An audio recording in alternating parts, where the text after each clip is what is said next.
There you go. Hello, everyone. Welcome to our January make-along. I'm Shannon. I'll be kind of teaching our little class today. It's kind of like a class, even though it's never said that way, but we'll be creating 2 cards.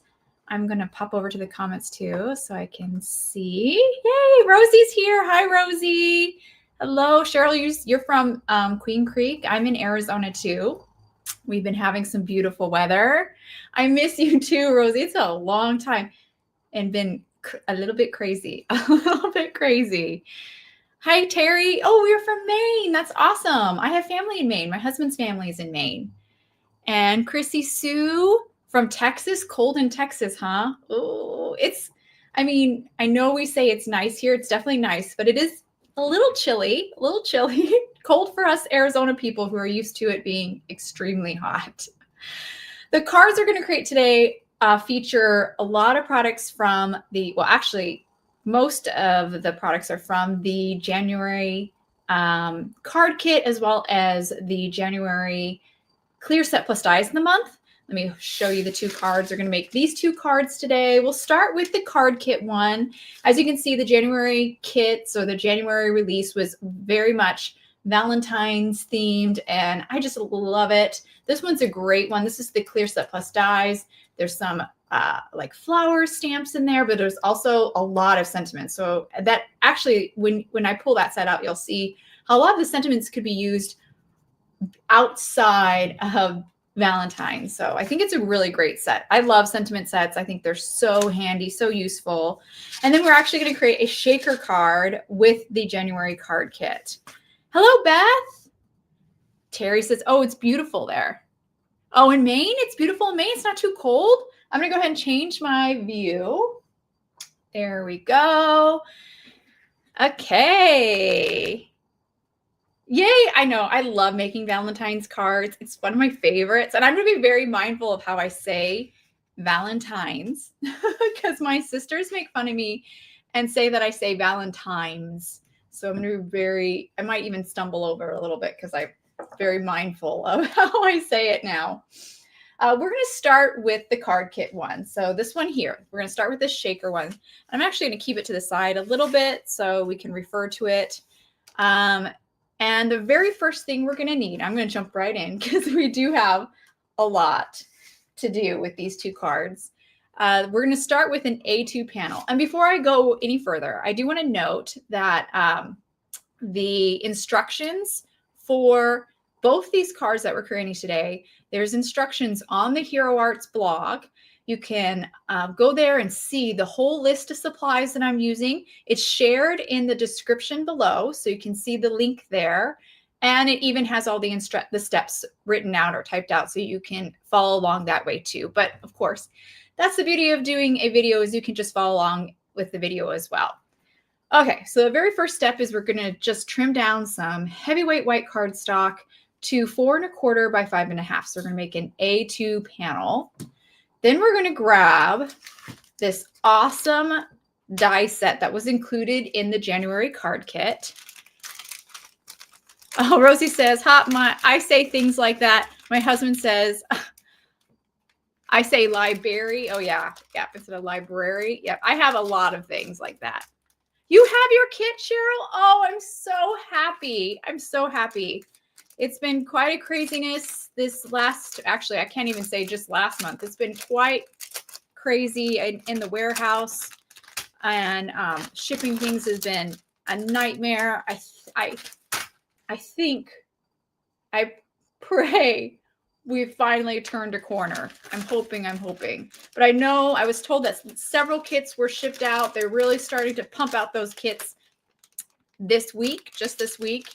And what else? Oh, and they're working over the weekend and everything to get everything out because they know, obviously, this kit especially is time sensitive because it's Valentine's themed and everybody wants to make their things in time, which I totally get. So I really hope we've turned a corner now and things are improved, which it sounds like that is the case. Yay.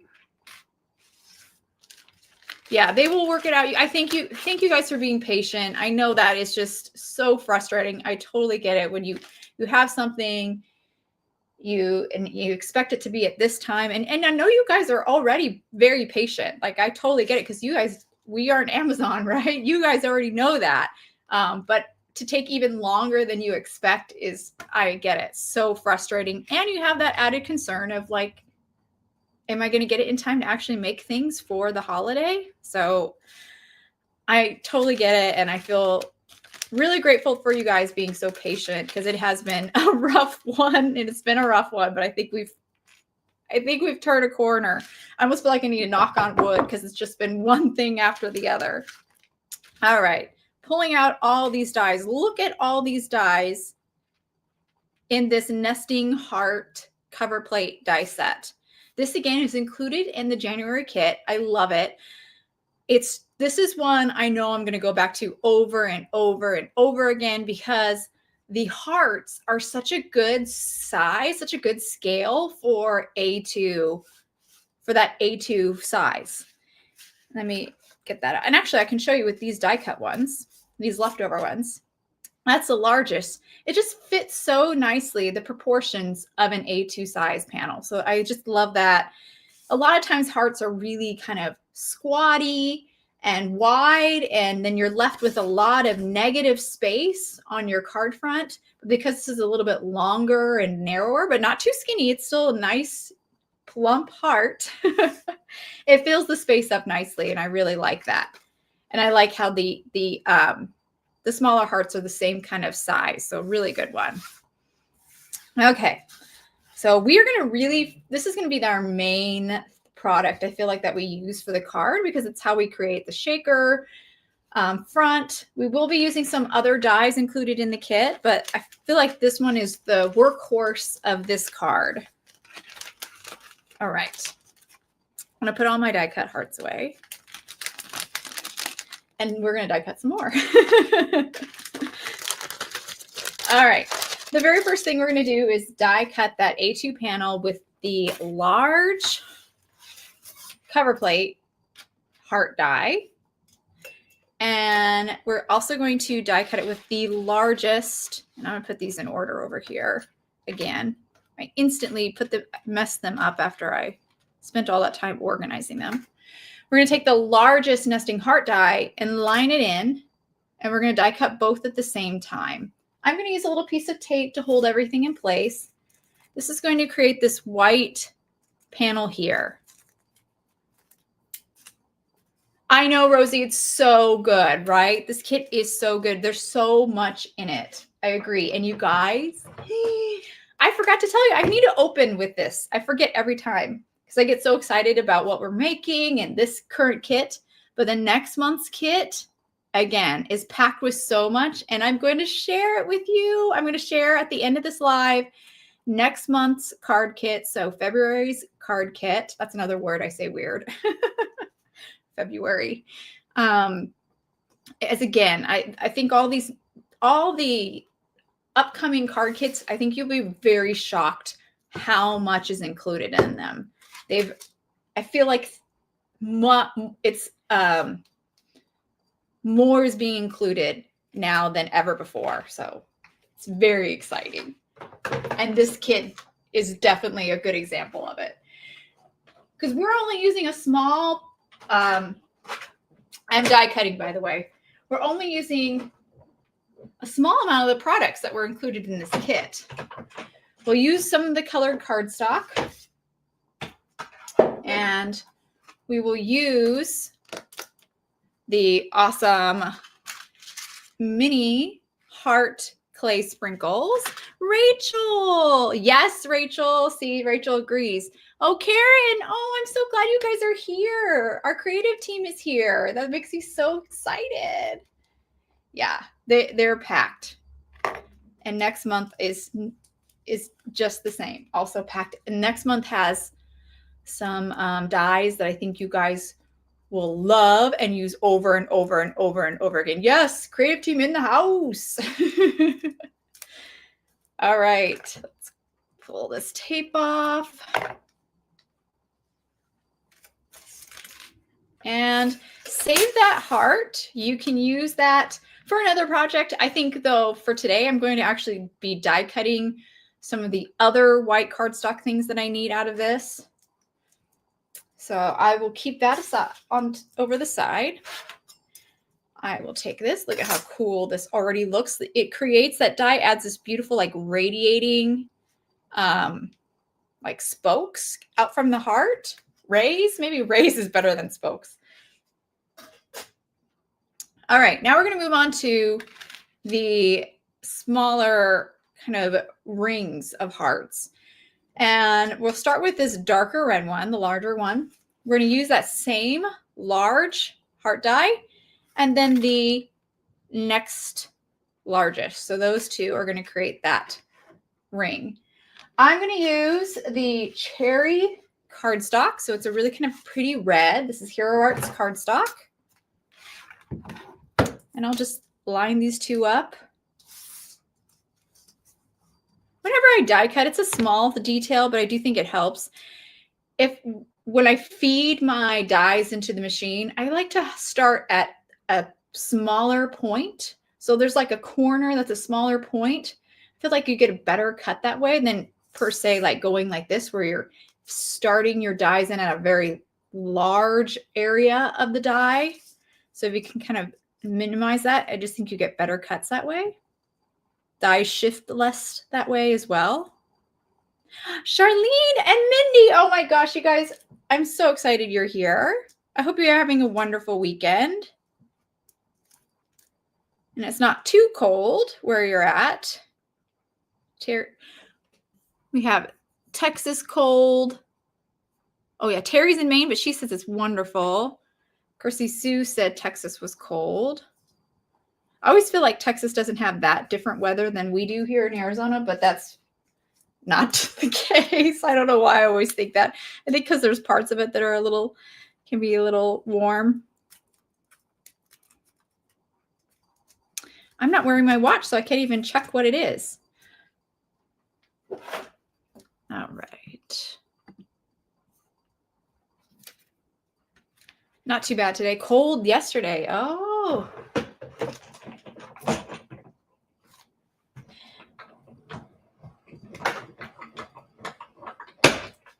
Last night, my husband and I had a date night, which is a rare occurrence, but happening more because our children like to spend a night with their cousins.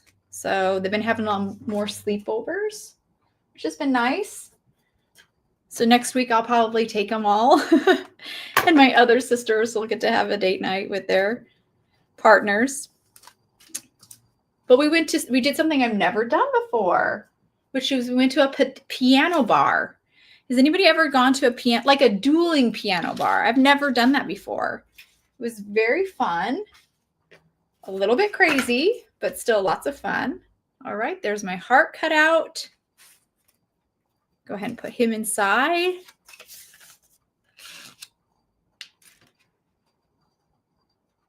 Oh, rearranging him a little destructive. No worries, Mindy. I appreciate you even coming. Mindy is busy. So I appreciate whenever she's here. And let's see, did I not grab enough cardstock? I think hopefully so for our next heart, I'm using one of my favorite colors. I don't think gets enough love. This is Coral from Hero Arts. I love it a lot. It really matches one of my favorite inks, which is Fruit Punch. Only on a cruise, Rosie said. It was crowded and we didn't stay long. Yeah. Oh, yeah, it was like that, Charlene. I had no idea. It was a little bit bachelorette-y, if you know what I mean. I was a little surprised. Okay, we're going to use but also it was in our college town here in Arizona, so I should have known it was going to be a bit rowdy. We're going to use a smaller heart that we just die cut. So actually the second largest heart, then the third largest to make our next heart for our kind of our frame or our window. I have just enough cardstock here. Where's my little tapes? It was very fun. Yep, I've never done that before, so it was cool.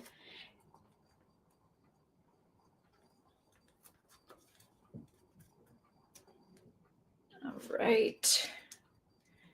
Apparently it takes all my focus to tape something down. Let's make sure I really only gave myself just enough room. Yep. You can see I'm reusing. I pretty much keep all my scraps because I can use the back side. Sometimes things don't work out and don't like the way it looks or whatever. Usually there's a back side that's pretty good still to use. Can't waste any of our precious Hero Arts cardstock. It's so good. All right.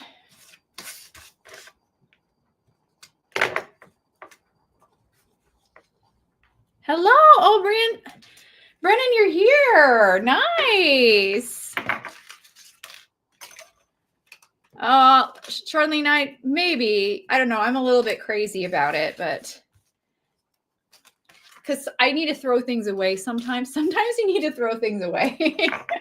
And often I'll keep, like, I think I went through, so give you a good example. I went through my stash of scraps before the live, and I found this scrap. And y'all, I was like, you know what, Channin, you can let this one go. You did a good job. That little bit right there is not necessarily worth saving. So I might do it to a fault, to be honest. All right. So our last heart is a little bit funny.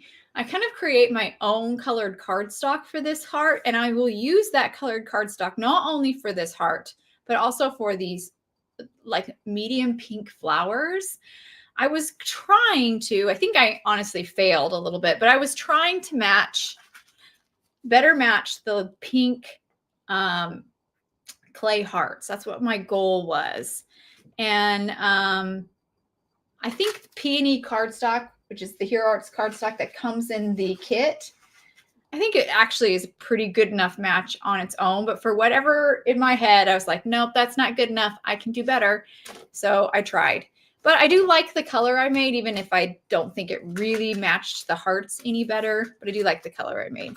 So we're going to kind of create our own colored cardstock, or our own custom colored cardstock, simply by ink blending, which I now just realized I did not get my blending brushes for this. So I'm going to need Ultra Pink, or I'm going to use Ultra Pink and Peony. And I got to get up real quick because I realized I didn't grab my brushes.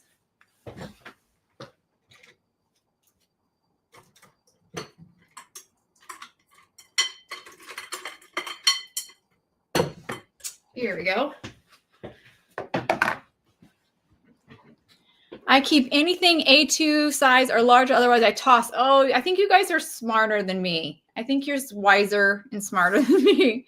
I have a hard time throwing cardstock scraps away. Natasha, oh my gosh, you guys.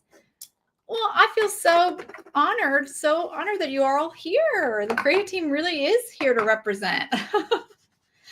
I'm going to start with Peony and just kind of ink blend a base with this light pink cardstock. You know what? I think I want my ink stand for this. My much loved and used ink stand. There we go. Oh, Karen's a paper hoarder. Nice, Karen. I'm in good company then. And you know, while I was creating the instructions or typing up the instructions for this card, I realized, oh, you could have actually just started with peony cardstock and not ink blended basically a peony cardstock. But I'm going to do exactly how I did it for the original. But I think if you wanted to save a step, you could just start with peony cardstock and then ink blend a little bit of Ultra Pink on top. And when I mean a little bit, I really mean a very little.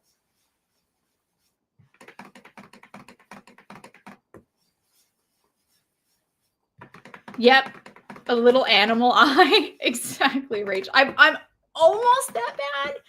Maybe not quite that bad, but I'm very close. And a lot of for a lot of the videos I do, when we have a release, I will stamp. This is Mindy. Mindy, it's your fault I do this, by the way. I'll stamp everything out in the stamp set, or I'll die cut everything out with the dies. And I'll end up with these like pieces because I didn't use all of it for a card. So now all of like pretty much every set I have, every die set, every stamp set, I have set aside with a bunch of these little scraps, like Rachel's saying, like a little eye, a little, you know, a little leaf or something all by itself. When you can add another set. Brendan, that's me. There's in a nutshell. If I can make something more complicated, somehow I will figure out how to do that. But like, you know, I decided I need to make my own colored cardstock, even though the peony was probably perfectly fine. All right. I think we're there. I think that's good enough. Now I'm moving on to the ultra pink. Now for the ultra pink, I'm really going to do very little. Just to tint it a little more, a little bluer. I feel like the peony is more red, and I want it just to be a little bit bluer, our pinks, which as I'm saying it, I'm like, this sounds so confusing, but I think like the cooler, that's the better way to say it. There you go, Rachel. I'm again conserving. Right, exactly. I can't waste peony. It is one of my favorites. It literally is one of my favorite colored cardstocks. I like all the light colored cardstocks from Hero Arts because then you can do so much with them. You know, I need something to kind of tap off onto because I'm doing such a light blend. There we go.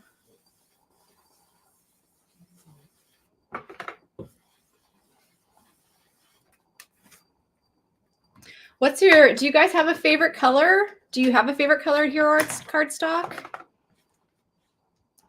I know Laura Fedora said once, and I wholeheartedly agree with her. She loved Hero Arts peony, or not peony, pesto, which is a really kind of more of an olivey green. It's really nice and unique and special, I think. Oh, Rosie says peony is almost her pitch black. Yeah, pitch black is like a given, right? That's one of the best black out there.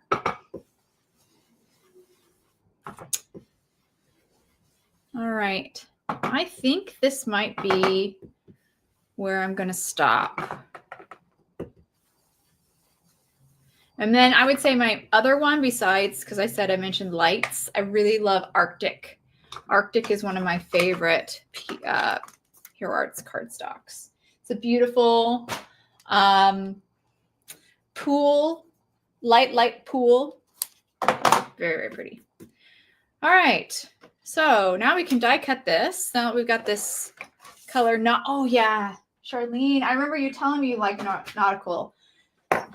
And a lot of people do like nautical. I forget about that one because, again, I gravitate towards those lighter colored cardstocks. Charlene does beautiful things with nautical.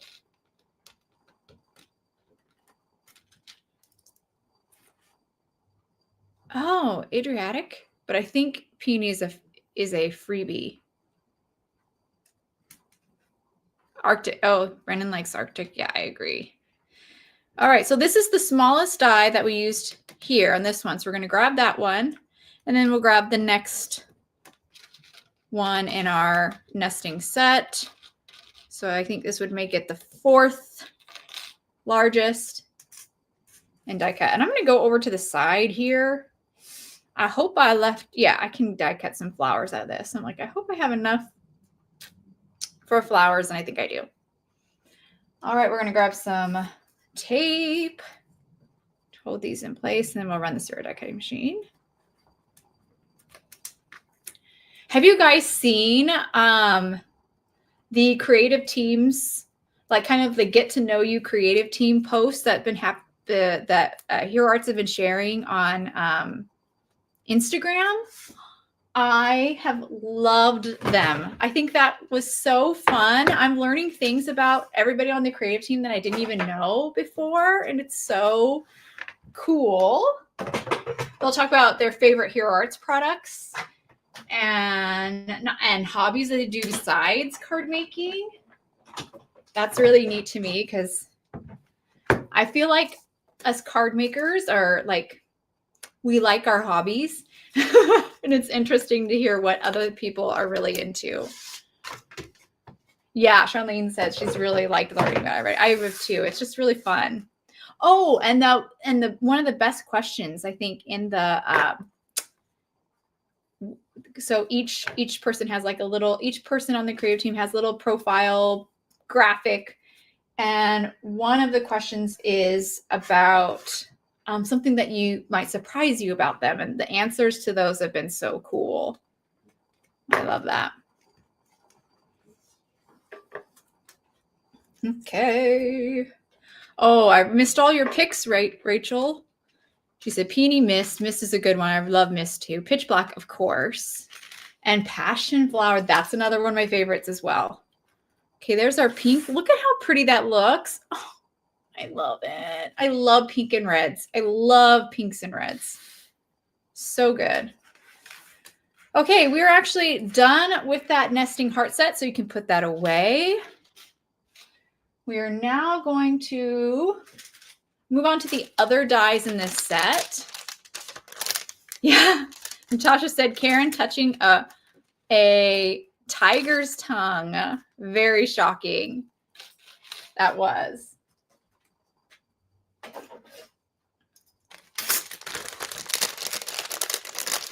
Oh, dropping my leftovers. I know. Rosie said.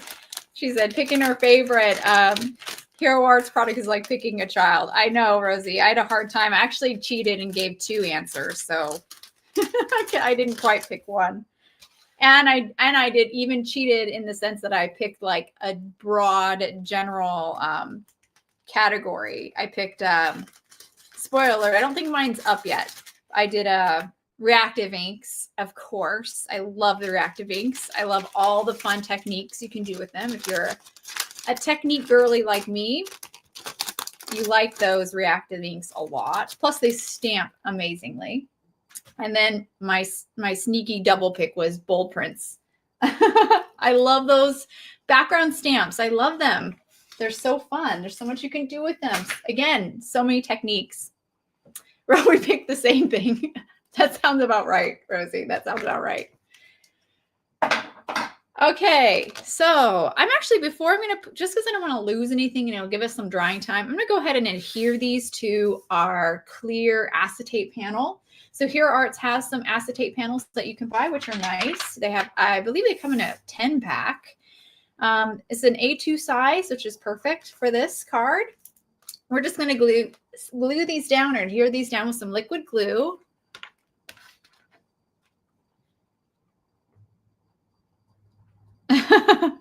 Pretty much anything sold in the store. Yep. Pretty much. I was not very selective, was I? It all. I like it all.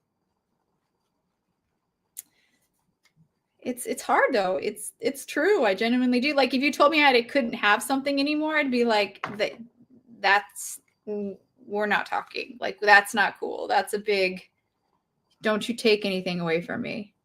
I need all these things. I need them. All right, we're going to hold this down for a second. Just a minute to let that glue set up a little bit.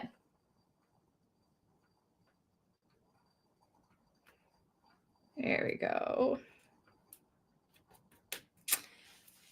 And yours might be mine was a little bit warped. I'm sure you saw that. I'm going to actually put it underneath my craft mat here while it dries and sets up while we work on the other parts of this card.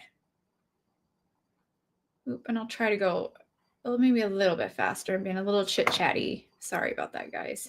Hopefully I'm not going too slow. Here we go.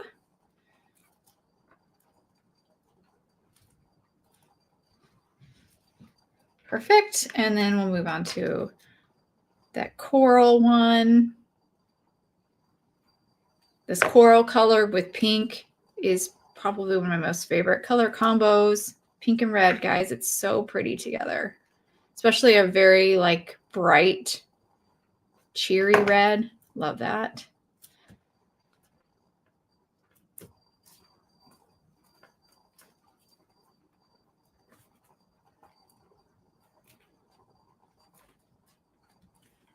The nice thing about gluing this down on acetate and using the liquid glue is you do have a little bit of, you even have even more wiggle time, I guess I should say, than you would with cardstock, because that slick surface, it just takes longer for the glue to dry.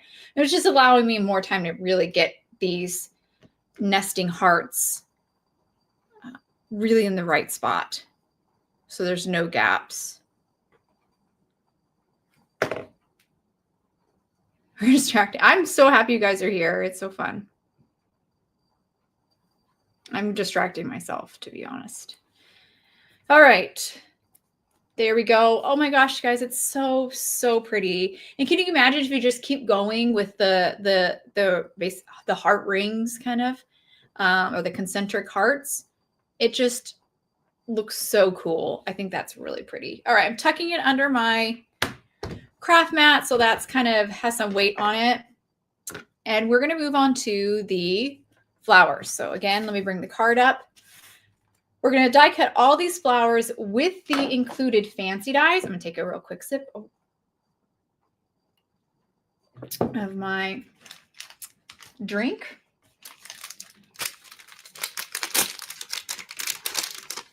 All right, so these are the fancy dies. You can see, like I said, I keep all those net leftovers.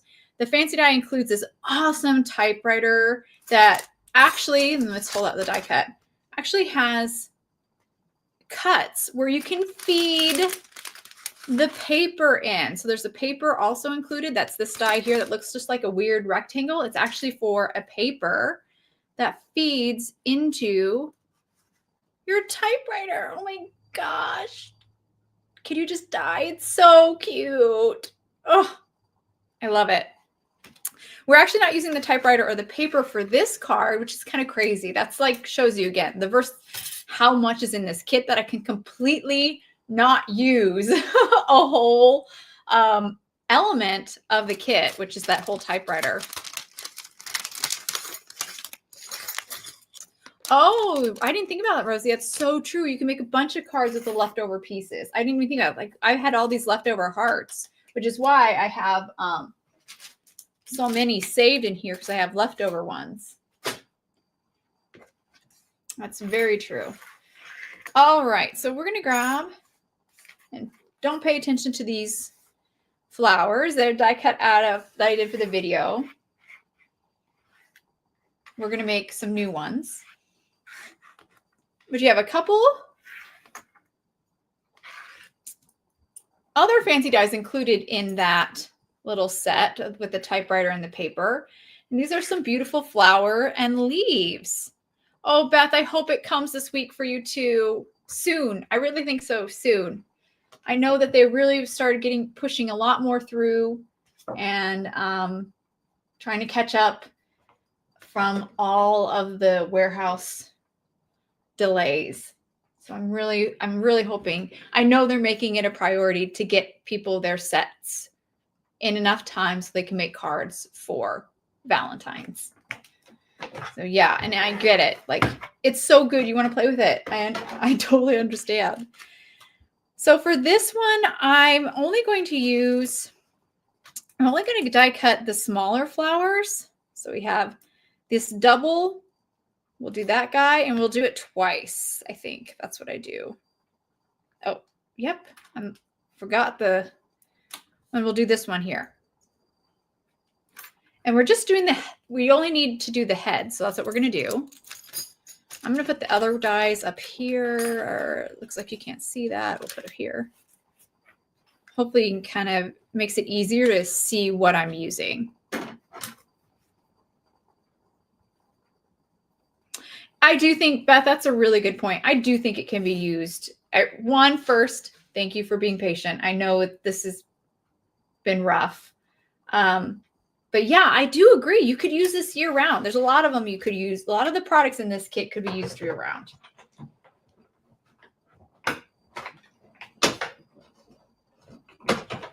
I mean, the flowers, obviously, the hearts even. Just use kind of less super Valentine's-y colors. All right, I have to die cut one more of these bigger, smaller flowers. I'll put those pieces there for now. And we'll do this one. That's the one we're going to do.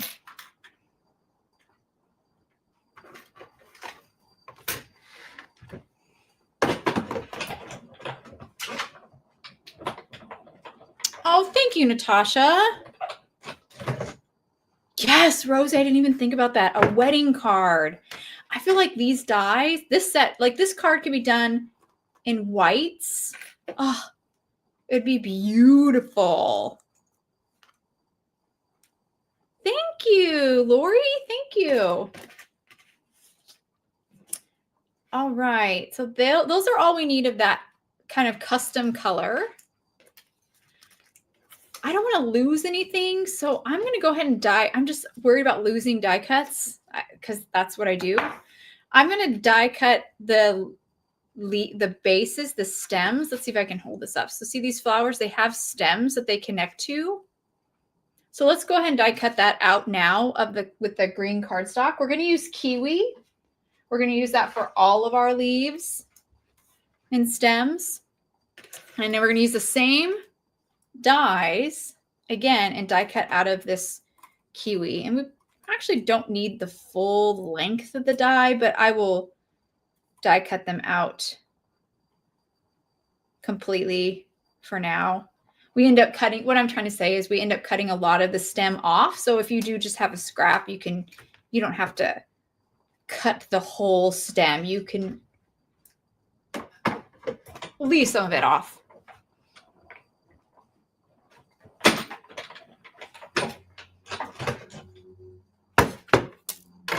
All right, pop out that leaf and stem. This one, and again, we have to do one more for this large flower because we did him twice. The largest of the small. And this one, I'm definitely not going to worry about cutting some of that stem off. All right. And again, if you're just joined, we're going to make two cards. We're starting a card, this card with the January card kit. Then we'll make a card with the January clear set plus dies in the month. And after that, I'll get to show you the February, so next month's card kit. And you're getting real sneak peek because that doesn't release till the 1st. And I think we don't start sharing even like sneak peeks of the cards kit till the 27th. Well, that's like tomorrow. Well, you're getting 1 day sneak peek. But still, that's kind of cool to see it early. And it's a good one. All right, so now I'm going to add, before I put these together, I'm going to add a little details to the die cuts. This is very easy to do. We'll start with the flowers, and we're just going to take a Copic marker, and it could be any marker. It could be a colored pencil, really. And I'm just going to color along the petals just a tiny bit. And let's see if I can do this closer to the camera. I'll use my Misty. It's a nice black surface. I can't move the camera, unfortunately, down, which would be awesome, but I can't do that, of course. Just like that. Just a little bit of coloring. Nothing too crazy. It's very small anyways. For this one,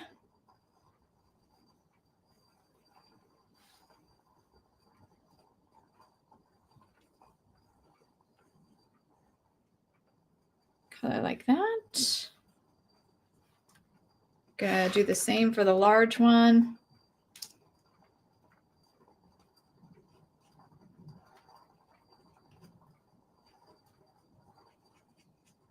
not being really careful to any extent. Really just getting a little bit of this darker shade on there. It really adds some more interest to these. It takes them, it's very simple. We're definitely, again, not being super careful, but it makes these more dimensional looking. Small detail adds a lot. I think I colored them all. Okay, now. Thanks, Charlene. It's fun and easy to do. I'm always adding more. You'll always find me ink blended my die cuts, color in my die cuts. I can't just leave anything well enough alone. All right, now we're going to add, and speak of that, actually, I don't think we need to color these at all. How does this look? I'm going to compare. Okay, we'll do a little bit of blending on these, just a tiny bit. We'll do more on the leaves when we get to them, because most of these are covered up. And I'm going to grab my sheet here.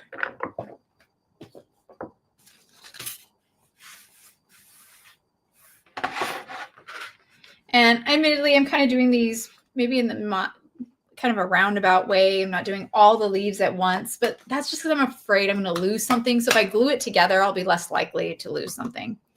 Where'd my stand go again? I lost it. Well, I'll have to go without it. So this is Forever Green, a very, very dark, beautiful dark green. We're going to just add a little bit of that to our stems and leaves, just a little. Don't want to completely color them.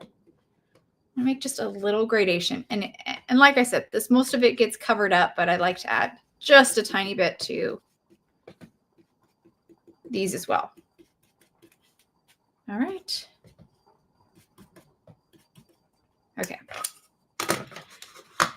We will use this again for the rest of our leaves. Now it's time to put these together. So this takes a little tiny bit of fussy cutting. Oh, I dropped one. See, that's what I was afraid of. I dropped one. He's now going to be lost. Where did he go? Oh, I found it. So I need my scissors, liquid glue, and let's put these together. Let's start with the bigger flowers. Just cut off the stem. Pretty simple. There's one. Two. I honestly think this one is pretty good. I can cut it a little bit off more. That's good. And then we have this one I chose to, this is part of the double. I chose to cut off this bottom portion here. I thought that kind of looked like it was part of the stem that cups around the flower petals. I'm sure there's a term for that, but I don't know it right now. You could honestly, I think, leave it if you don't want to bother cutting it. But the die cuts most of it. I just need to trim. Let's see if we can focus. 2 little spots, and that will separate it from that part. That's one. I'm using these tweezers to kind of help me do this. Here are its reverse tweezers. They're amazing. I've now, oh, this is a good question for you guys in the chat. Especially, I'm very curious about the creative team. I've become completely dependent upon these. I cannot craft without my reverse tweezers. In fact, when I was at Spellbinders the last week, I was like, you guys got reverse tweezers? They're like, no. And I'm like, okay, can we get some Hero Hearts ones out, please? I need these. I need these. Rosie says, yeah. I can no longer craft without them. All right, we're going to glue these on, glue the flowers onto the base, which is the stems. Rachel says, yes, I have a backup pair. Yeah, I've got like 3 or 4. That's how essential they are. Because if I lose them, I'm hurting. It's hurting. And it's so funny because what I think is funny is I used to be really opposed to them. I remember watching people in videos And I'd been I'd been making cards for years, you know, wasn't new to card making. And I just didn't understand, like, when I did use them or tried them, they felt awkward because it takes a while to get used to reverse tweezers. They felt really awkward. And once I got used to them, though, complete game changer.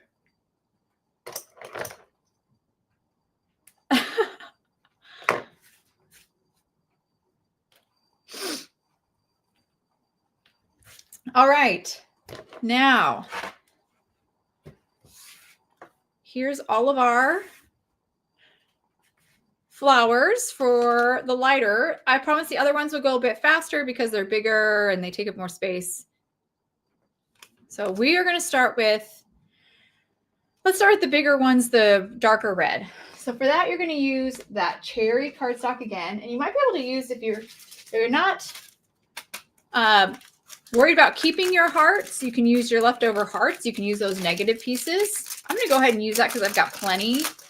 So I'm going to pull that out. I kind of wish I didn't put it away, but I did. So I'm going to grab my cherry and my coral ones because we're going to use those. Start with our cherry, and we're going to die cut the large flower out of that. Let's cut 2 of those. Okay, I'm going to go rocket speed. Thanks, Mindy. It's very slow progress, but it will go faster in a bit. Okay, we've got that one. This is the largest flower die. Let's grab these all here. We're almost done with these smaller ones. We die cut 1 more coral flower out of the smaller flower dies. Let's put those over there. There. I feel like sometimes that makes it a little bit easier if you can see all the dies so you know exactly which one I'm using.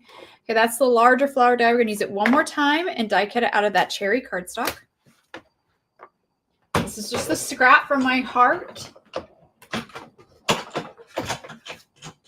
because I don't have any intention of using it for anything else at this point. There we go. We got 2 of those. Let's move on to our coral.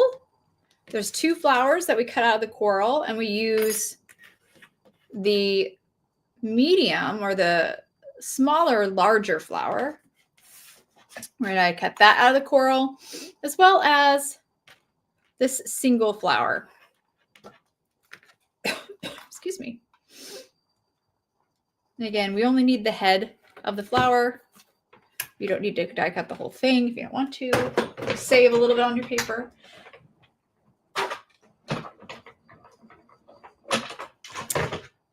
Oh, so sorry, then you like the fat fingers. Yeah, right. Oops, did I die cut? Looked like I didn't die cut it for a second there. All right, there's our coral flowers. Moving on. Next up, we actually use peony. Actually, it's our last color. So a little bit of peony. We didn't die cut any peony yet. I have a scrap here. I'm going to grab the largest flower die and the second largest. Die cut 2 flowers out of that. And then we're going to die cut a bunch of leaves with this die here. I only use that one.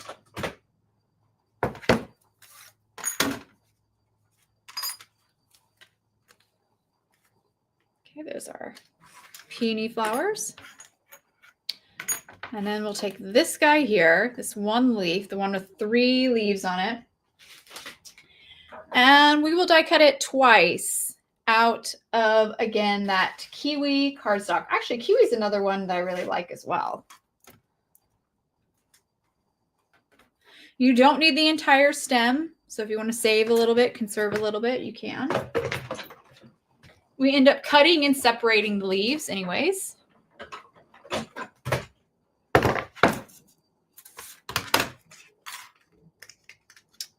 There we go. 1, and then 1 more time.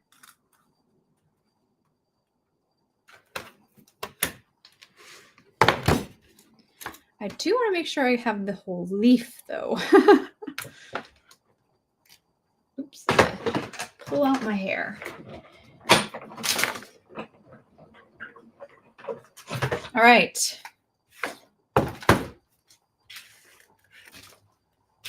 Move things out of the way. Okay. That aside. Now we're going to do, again, just like we did with that first set of flowers and leaves that we created, we are going to do a little bit of ink blending and a little bit of Copic coloring again to add some dimension to the flowers and leaves. It's simple. Maybe a little bit extra work, but very simple to do and adds a lot, I think. I'm going to grab this just to kind of keep my work surface clean. Let's start with the leaves. What the heck? Start with those. Have a little bit of tape on here. If you have it in a sticky mat, which I need to grab, but it would work even much better for this, actually. Again, we're using that Forever Green.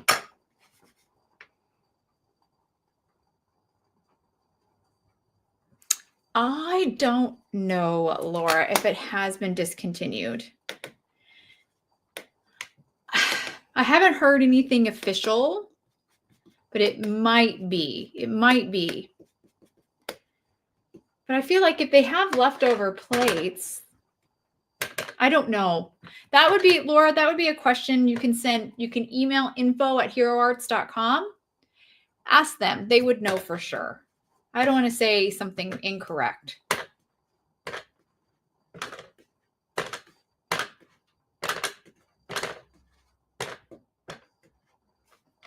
All right, so added a little bit of that Forever Green. So now they have a ombre kind of look. And this just adds so much to those flowers. Or those are leaves, Shannon. Those leaves. And we're done with the Forever Green. Moving on to our other flowers. Let's start with these big boys. These are the use a little alcohol to get some of that color off. You didn't receive a response? Okay, Laura, I'm trying to think of the best way to hunt down an answer for you, and I'm going to figure out a way to give it to you. If you email me, I'll put my email in here, Channin@heroarts.com.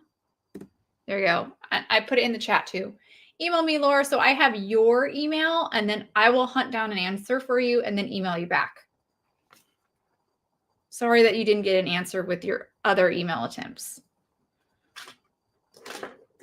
All right. So for these flowers, these are the darker color. This is the cherry. I'm going to use R59. That's the Copic I'm using.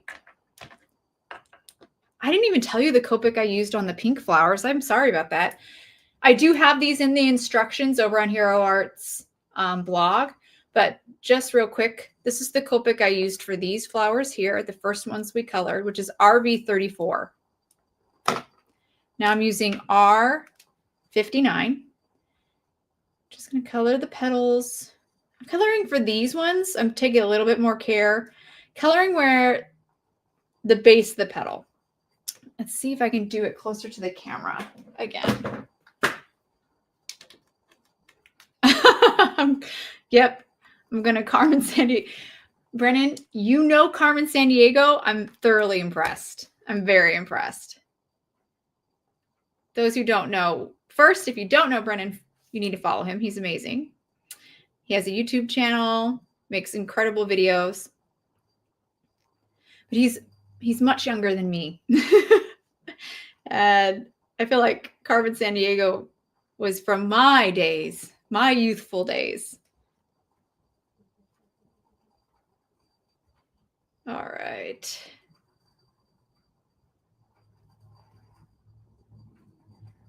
So I hope this helps. You can kind of see where I'm coloring. I'm also worried about my hand getting in the way, so I apologize if that's also happening. Basically, where the petal would meet like the center of the flower, that's what I'm thinking.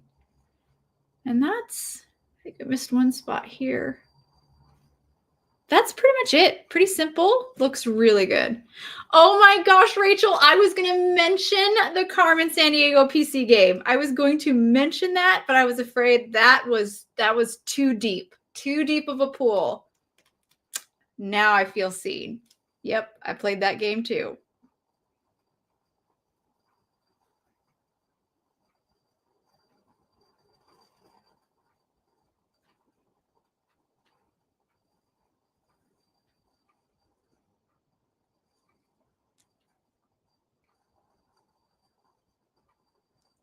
So just repeating this for the other flower, it's exactly the same color.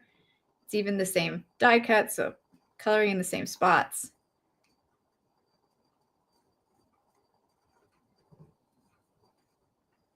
And I think I'm happy with that. Terry, your kids played it. Nice. Laura, you played it. Yay! What? It came out in 2019? 2020? That can't be right. Right? I learned so much geography from that game. Agreed. I also had a game called D. Nigel. And it was a geography PC game too. And it was a very similar concept to Where in the World It Is, Carmen Sandiego. And I learned a lot of that with that one as well. So this is coral. Gosh, I'm looking at my computer and it looks so red. Like it doesn't look corally at all to me, but it's a lighter color than what my camera is showing. It could, I must, Laura, that's what I was thinking too. It definitely was out in the 90s, but maybe they did a newer version. So that's what Brennan's talking about, which that's awesome. So for this flower I'm using, or for this colored cardstock, I'm using R27. That's the Copic I'm using. And again, all of these colors are in the instructions on the blog, and the link to that blog post is in the description.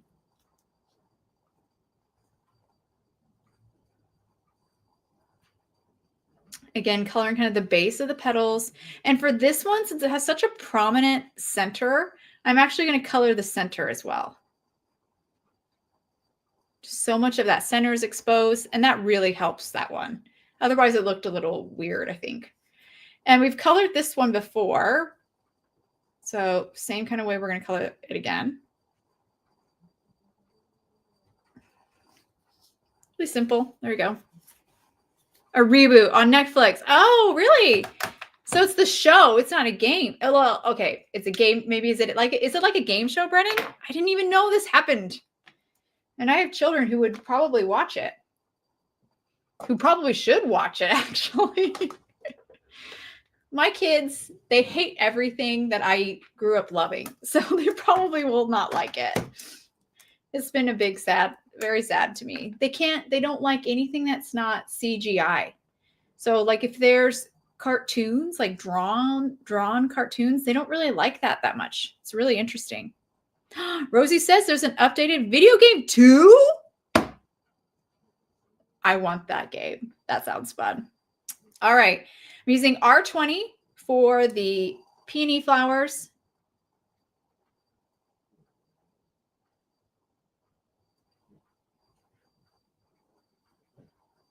All right.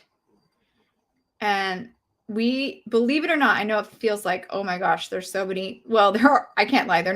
There are a lot of steps to this card, but we're on home stretch. We're home stretch here.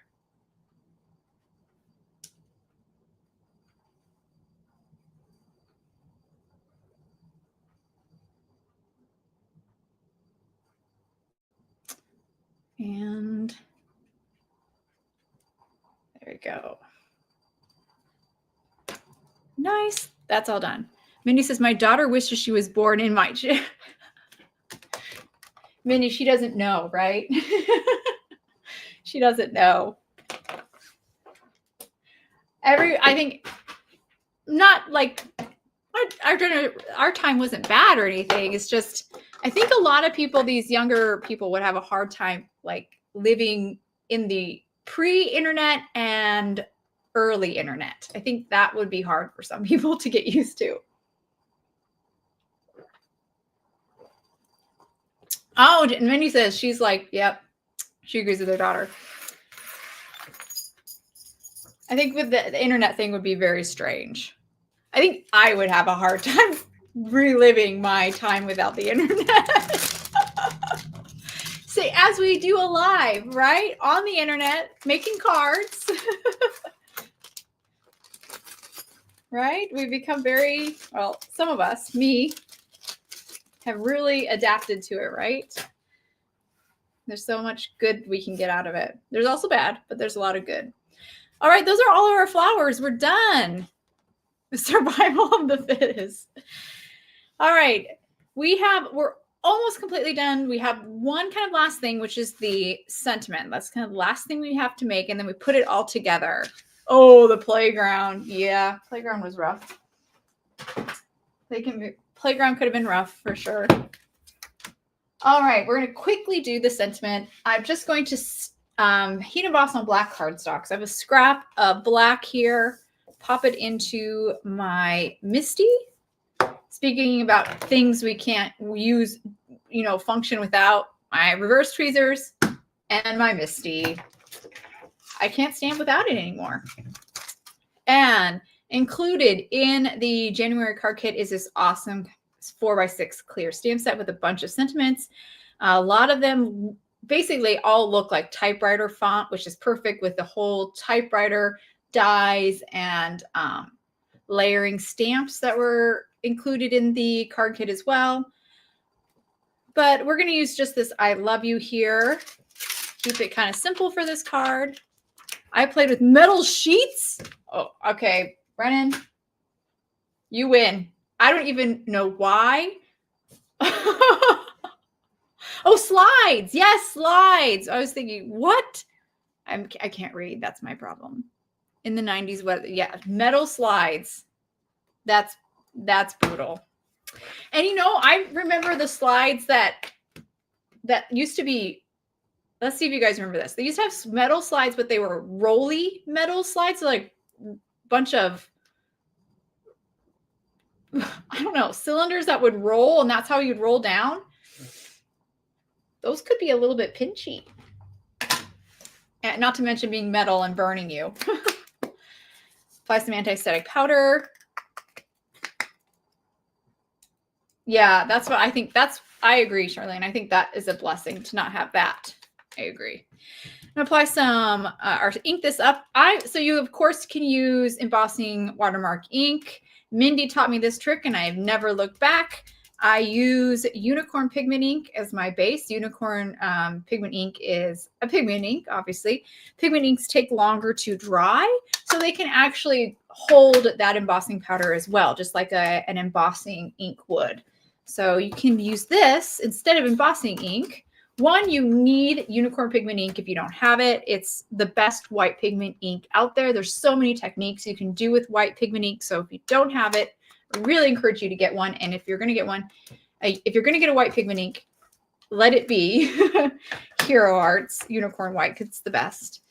And then the second reason that's so great to use this as your base for your white embossing is because you're stamping it in white. And sometimes you might notice with your embossing powder, the powder breaks a little bit when you heat set it. And the white helps to hide any of the ink, the powder breaking. Yeah, see, Mindy. Thank you, Mindy, for this tip. It's amazing. It will hide and disguise if your embossing powder does break and kind of like separate a little bit. And you would see black, like it looks like cracks. This will kind of camouflage that. All right, I stamped it several times, just like I would with my embossing ink. Make sure I've got enough of that ink down to really hold on. Yes, Hope, right? It's so good.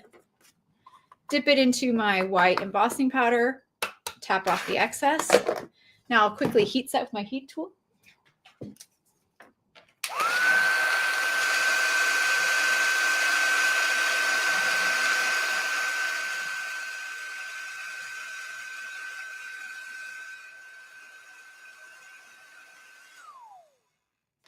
All right, there we go.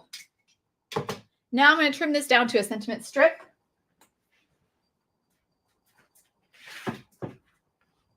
I personally like to use this little craft cutting mat.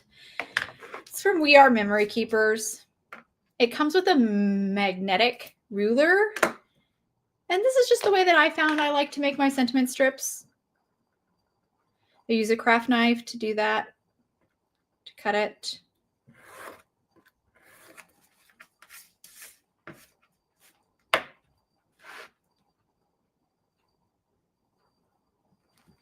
But you can, of course, use a paper trimmer if you prefer. All right. You cannot. I admit, Mindy, I wasn't always good with my craft knife. But I've become better, especially as long as all I have to do is cut a straight line. If all I have to do is cut a straight line, then I'm okay with my craft knife. If you want me to do anything else with it, then forget about it. But straight lines with the ruler, that I can do. All right, there's our sentiment.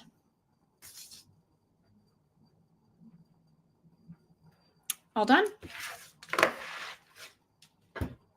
I think Jennifer McGuire, if you use a paper trimmer, Jennifer McGuire, of course, the queen, has the absolute best trick, which is with using a Post-it note. I just am not in the habit of doing that, so I forget every time.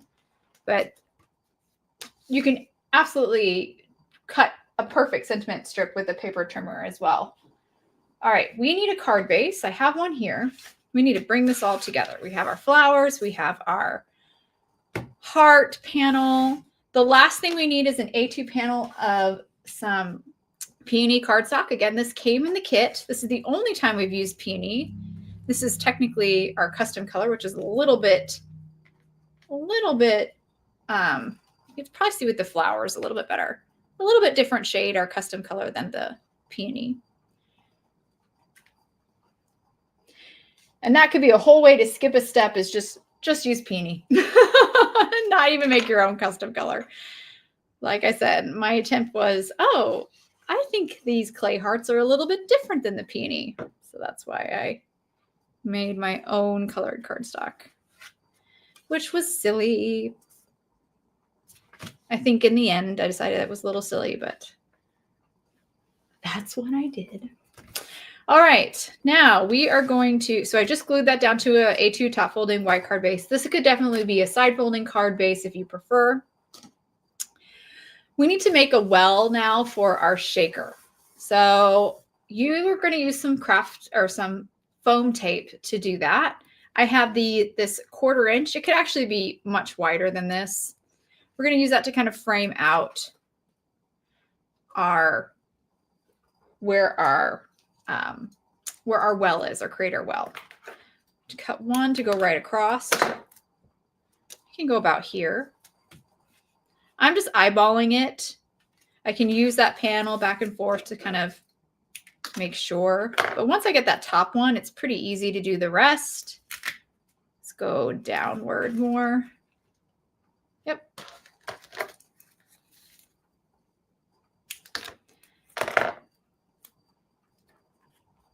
I don't know, that might be okay. Not okay. Go out a little bit more, and then I'll have to do one piece down here at the bottom. And I don't think I'm going to go ahead and do a piece right across the whole thing. So that's our well. That kind of triangle-esque shape is our well. That's where our clay, mini clay hearts are going to go. The rest, I'm going to add some support. Just a little bit of some foam adhesive on the sides here, just to add some more support to the panel. But this piece here needs to be enclosed, which we have it enclosed here, so we're good. So none of the clay hearts fall out. All this other foam adhesive I'm adding on the sides doesn't have to be, it's just support for the panel, so it doesn't have any like crushed sides, so it mails better. I might add one little piece there, and I think I'm done. Great. Now I'm going to go ahead and remove the backing on the foam adhesive. This, by the way, is the thing that I really, truly have become dependent on my reverse tweezers for, which is removing the backing on my foam adhesive. I used to struggle with this so much. And I have this like this stab and grab method, horrible name, but works really good. I kind of stab the side of the foam adhesive, bend it back a little. That kind of helps pop the backing off of the tape, and then I just pull it off. And I can go pretty fast with that stab and grab technique. And I'll fill it in with the well with these awesome little mini clay hearts. Put those in there. We do want to make sure that they're not like doubled up, that you have a single layer of them. So your when you put the panel down, it closes flat, like nice and flat and even. So I'm going to take a little bit of extra care here to make sure these are not stacked up on each other. I am going to fill this up though. I'm going to fill this shaker card pretty full.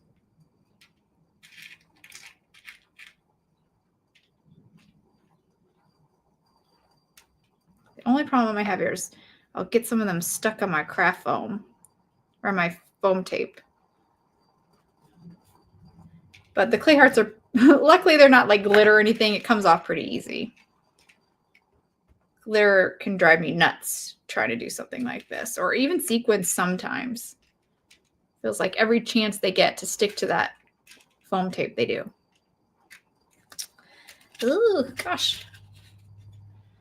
Everything's taken longer than I expected. I think we can move quickly through the next card, hopefully. All right, again, right now I'm just making sure they're not really laying on top of each other. There's a single layer. Okay, that looks pretty good to me. Let's put our panel down. I gotta stand up to do this. I cannot get anything straight, seated. It looks so good. Give a good press to make sure we're sealing all those hearts into our well. And look at that. So fun. I'll never get tired of shaker cards. They're the best. All right, for the flowers, I am going to pop on just put some foam adhesive on the backs of them. I'll use this since I've got it out. I'm going to turn them all over real quick and just add a piece.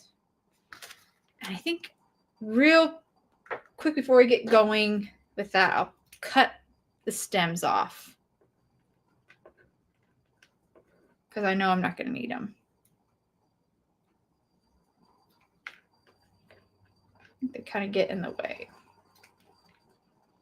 And separate these leaves.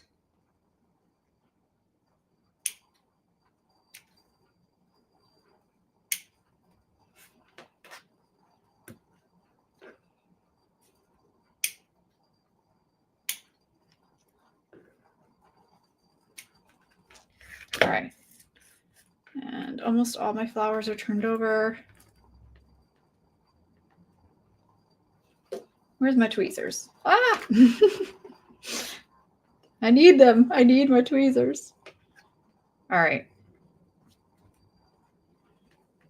And I'll start putting some foam adhesive, just a little bit on the back of any. If I get too big, then I won't be able to nestle them underneath each other. I really should grab my foam squares for this, but I have to go dig them out.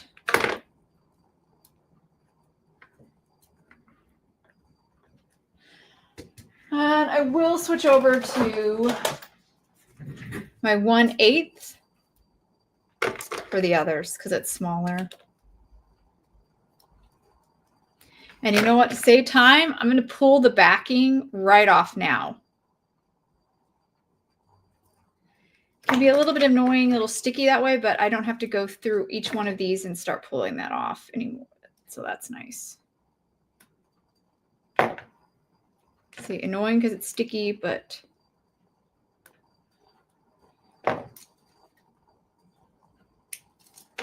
sometimes it's nice not to have to go back and take it off on all of them.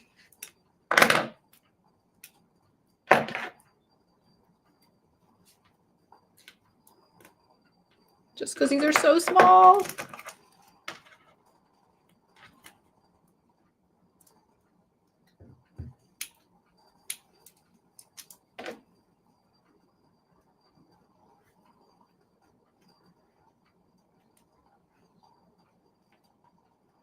I have this candle going from, it's from Trader Joe's, and it's supposed to like crackle. I wonder if you guys can hear it, but it sounds intense.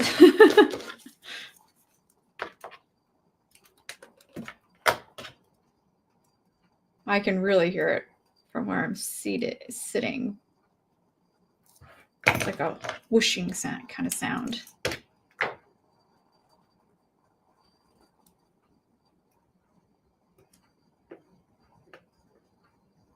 Fire, this is good fireside, like crackling. That's what it's supposed to sound like.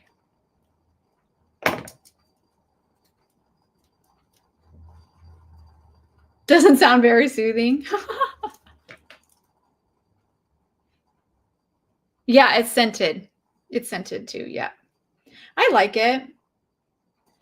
It's nice when it can be too much if there's other sounds going on. I can get overstimulated with a lot of other sounds. So like if there's music playing and it's going, sometimes that's a little too much for me.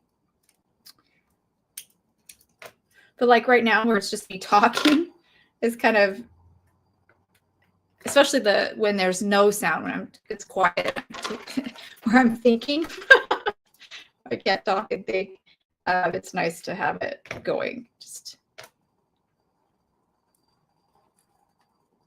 All right. I think that's fine.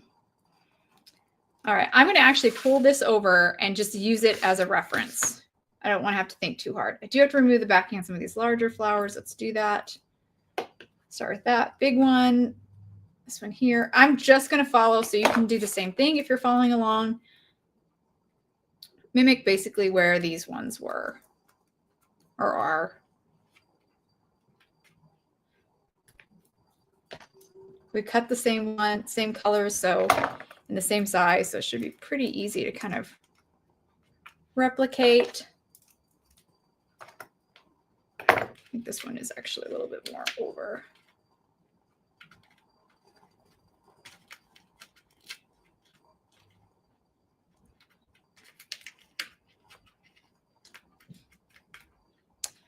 And we have this one. Cute. This is the best part, arranging the flowers.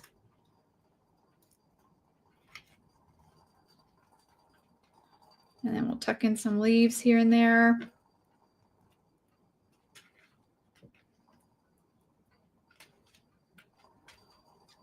Love it. Now we'll move on to the top.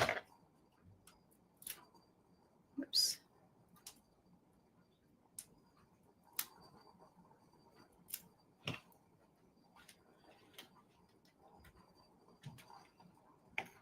Oh, I missed a flower.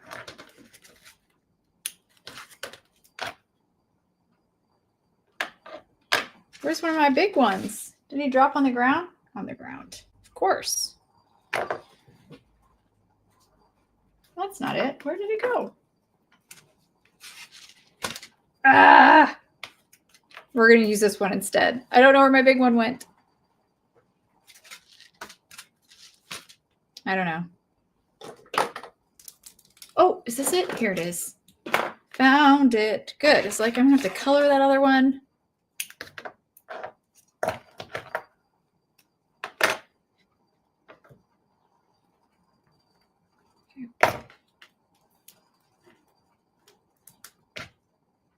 I am very good at losing my die cuts. Thank you, Rachel. Aren't they? And they're pretty even uncolored, but coloring just adds some realism to them, just a little bit of realism. And that was not hard to do.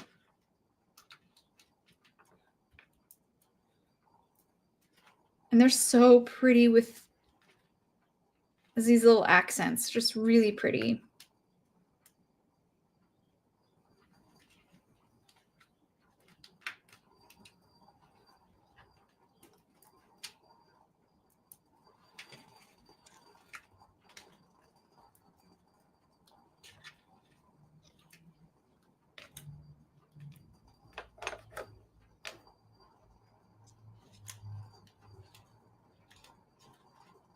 I'm going to put this one in a different spot. Whoa.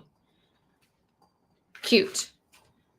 So, and the last thing we're going to do, whew, this card turned out to be more time consuming than I thought, is put the sentiment on with some foam adhesive. I like to use black strips if I have a black sentiment. It just, I think, makes it look nice and tidy, nice and neat, very clean and professional. And that will go right over the center of our shaker.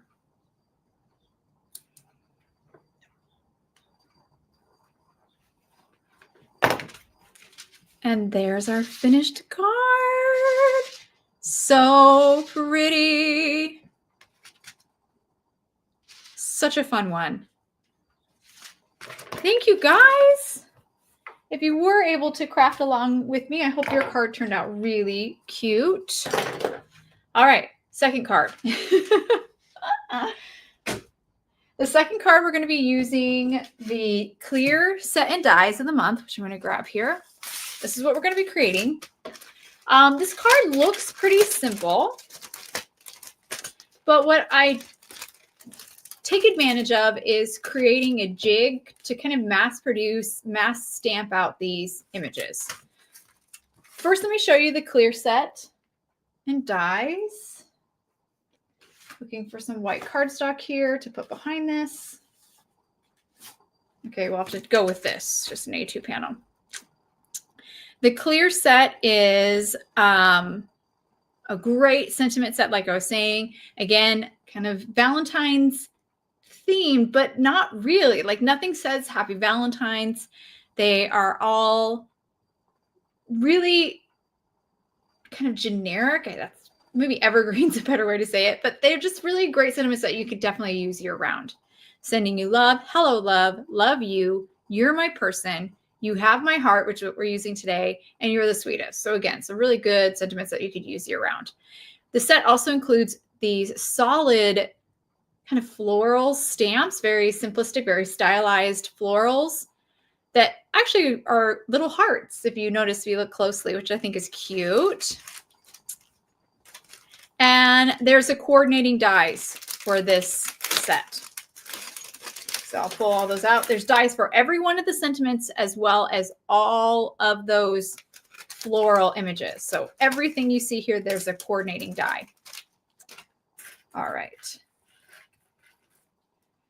We're going to start, what we're going to do is create a jig, which is a way to mass produce or mass stamp stuff. It's a really handy, if you've never used a jig or made a jig before, I think it's a really good technique to have in your tool belt, especially if you want to mass produce cards.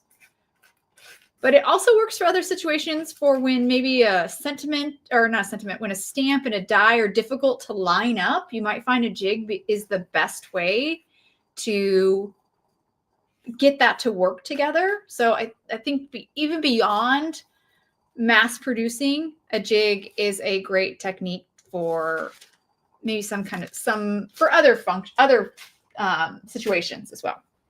All right, we're going to start by actually die cutting a bunch of these flowers and leaves. So I'm going to pull out those dies and put the sentiments to the side.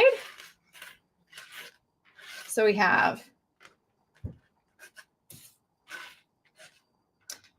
2 kind of coordinating. These are these ones here. 2 flowers, large and small. There's 1 single straight one. And then there's 2 smaller left and right. Isn't it cute? I love it too. Excuse me for having a drink. Got dry mouth. All right, and we're going to simply die cut a bunch of these out of white cardstock. You will need about, I think I counted, about 4 to 5 sets of each one of these dies. So a lot. So we'll be die cutting a lot. I have some white cardstock here. I'm just going to use this. You could use a scrap too. A scrap would be great because you could even use something like this because you can get them nice and close together because we're not stamping anything. We're just die cutting. We're not going to stamp. We're just going to die cut right now. So we're just die cutting these out of plain white cardstock. So I'm going to pop all of them on here. And since I need 4 to 5 sets, I'm going to die cut all of these 4 or 5 times. We'll do 5 times just to be safe. I think that gets me everything I need and then some. Oh, does it say, Mindy? I thought so, but I didn't want to say unless I got it confirmed. I figured that was probably the case, but I didn't want to say that to be sure without confirmation. Also, I would need to answer Laura's question about the plates if she needs replacement plates, if it's possible for her to get some of those, even if we are discontinuing the compact cutter. Ooh, my back. So I'm putting all the dies back in. I cut one set, put it over here to the side.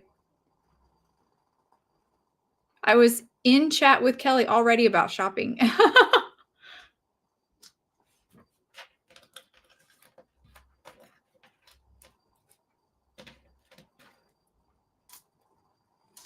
All right, here we go.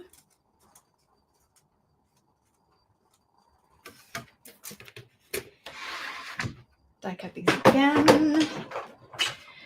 This is definitely kind of a plug and chug kind of card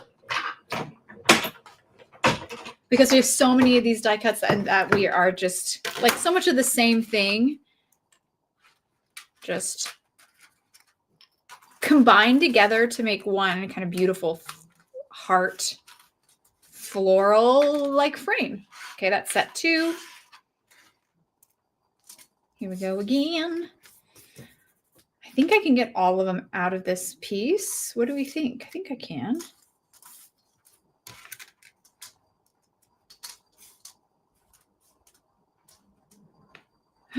I'm missing a die. Here it is. I see it.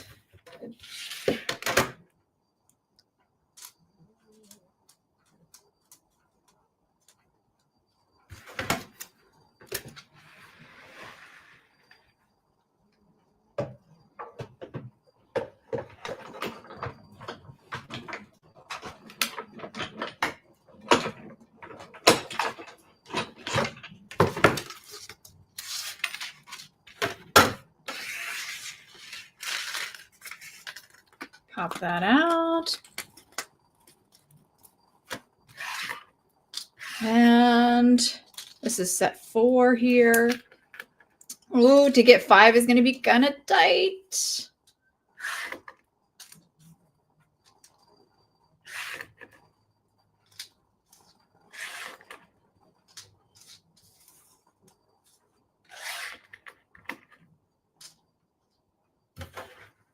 But you know what? I have one more. It's going to be fine because I just realized I have one more set that I need to cut out to make the jig. So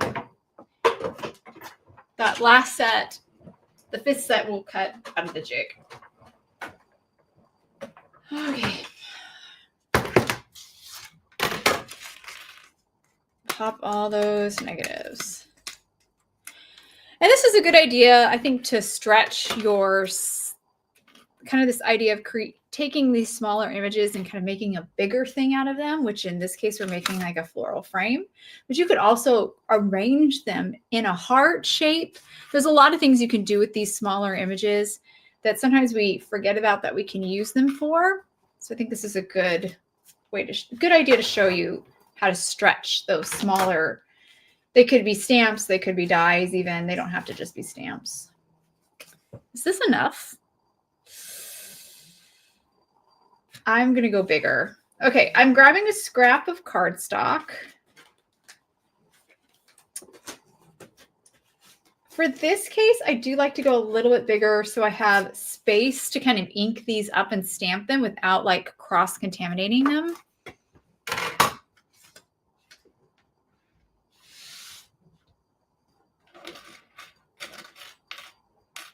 All right, and I'm going to,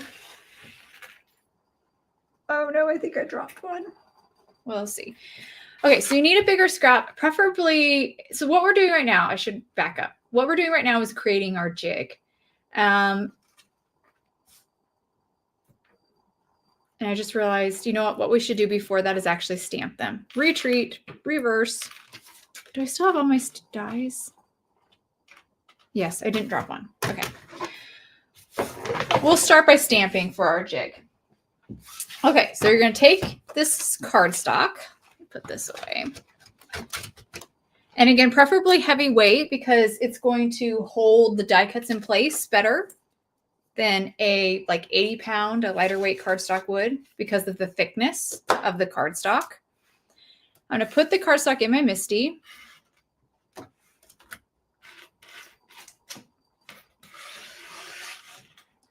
And then I'm going to grab the stamps for all those flowers and leaves. Pull them off. And I'm going to keep like these together, these two together, these two together, and this by itself. And that's because I'm going to stamp these in one solid color. I'll actually keep the flowers a little bit apart. I take that back. Those are the only ones I'll have separate.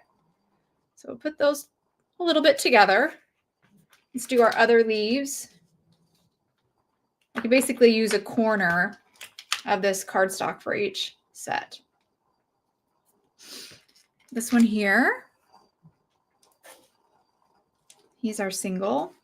And then these two flowers, I will have them a little bit apart actually, because I go back and forth between the colors for those. I think that'll work. So something like that. That's how my stamps are arranged. I'm going to pick them up with my MISTI. Here's what's really important. You need to make sure while we are stamping these that your panel remains in your corner of your MISTI at all times. It's really important. So I'm going to kind of put that there. The colors we're going to use to stamp these. So even though we're creating a jig right now, we might as well, since we're going to stamp and die cut, these might as well be ones we actually use. So we're going to use the colors right now of ink that we actually use for the card. So we're using Fruit Punch and Ultra Pink for the flowers. We'll use Arctic for this guy right here. Moss for one set of leaves and Pine for the other. And we'll just kind of go one at a time. I'll start with Fruit Punch for these two flowers and stamp those.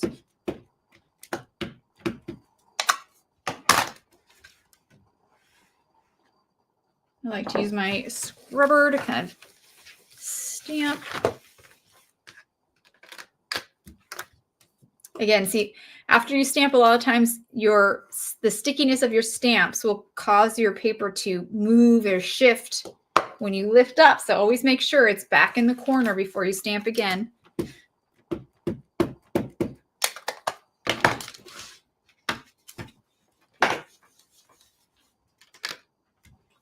All right, I think that's good with Fruit Punch. I'm going to lightly clean that.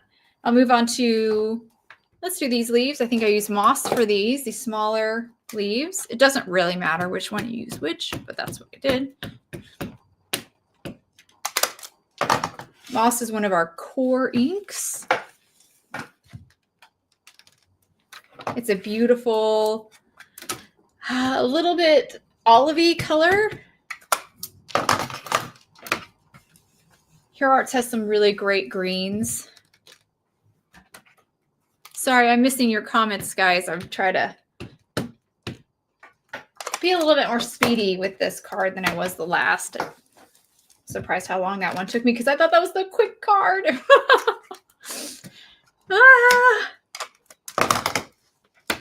I don't want you guys having to be here all day.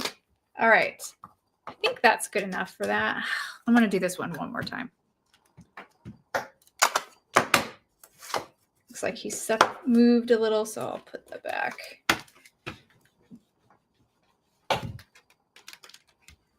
All right, that looks good. So those two are done. Then we'll do these two here. And I'm using pine for those two leaves. These are the taller heart leaves. Again, checking my paper to make sure it's in the corner.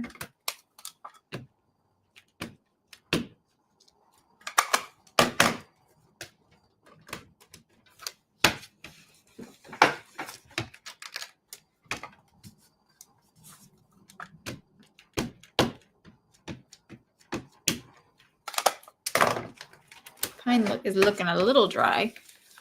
We know quick nard means. I know, right? Oh, you're like, it'll just take me 10 minutes. 2 hours later.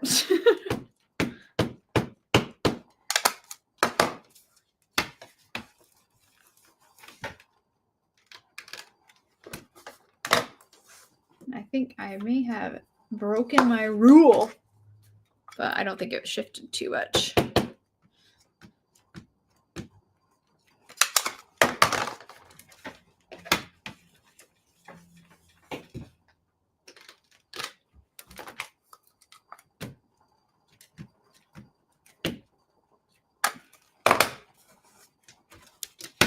I thought I recently re-inked this pine, but now I'm thinking maybe I did not.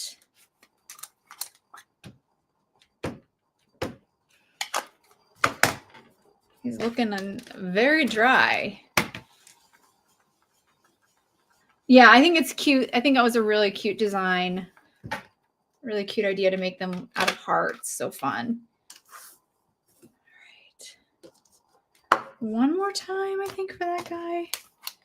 And we'll be done with him. And then the last will be our Arctic. Which I did get a little pine on, but I don't think it'll be a problem. Okay, that looks good. Okay, last over here is the straight kind of leaves. And I'm going to do it in this beautiful blue, one of my favorites, Arctic.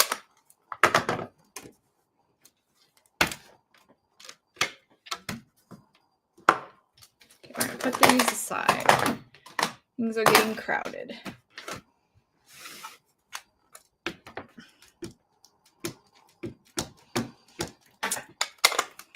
And I don't think I'll be using all of them today. I think we'll make ours a little skimpier for time reasons. But if you have the jig set up, which you should if you're following along with me, once you have this jig set up, you could make as many as you want. I'm going to try to be a little skimpier.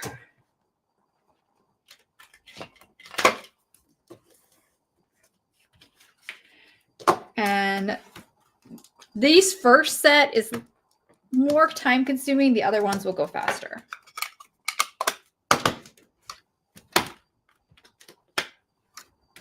All right, I think that's good. Okay, so this will be our jig.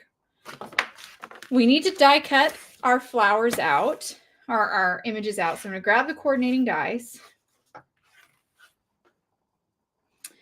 And I'm going to need some tape to kind of hold everything in place while I die cut these. So let's get our dies lined up.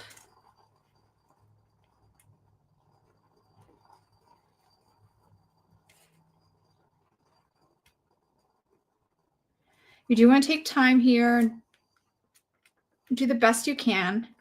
So this is how it's going to be. This is the this determines how the other die cuts look.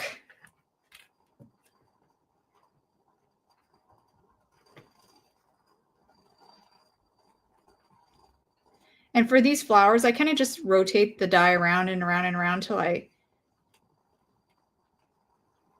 find it's lined up best with the stamped image. No real trick to those, I think, besides that.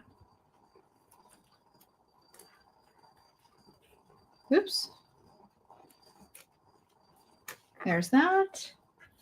Grab some more tape. I am missing a die.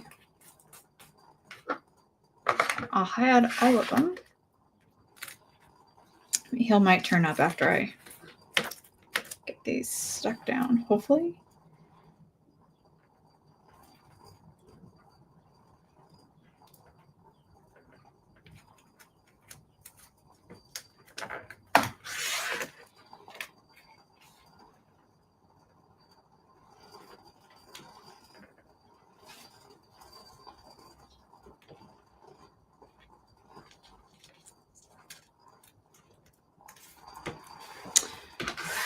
And we do have to find that last die. That's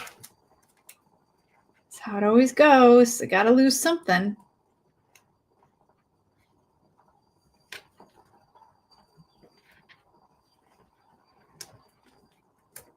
Okay. I thought at one point I dropped something.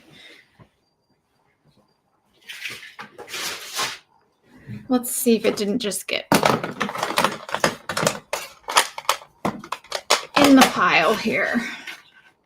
Those aren't it.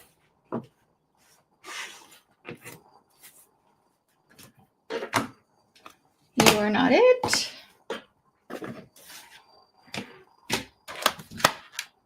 I found it. Woohoo! I was really worried there for a minute.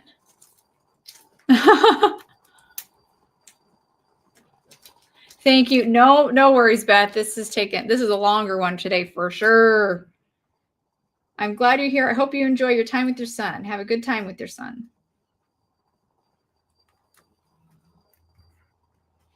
All right.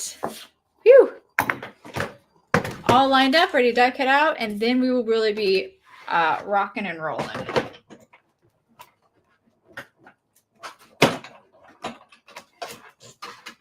Okay. Remove.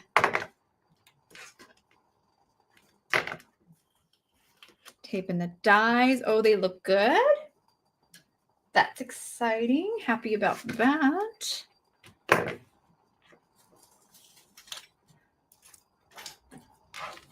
Pop out those. We actually will use those on our card, so I don't want to throw those away.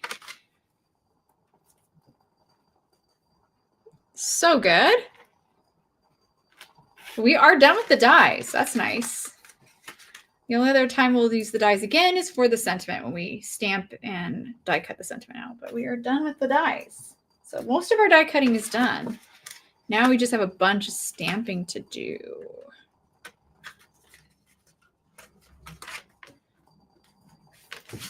See, gotta use my tweezers for everything.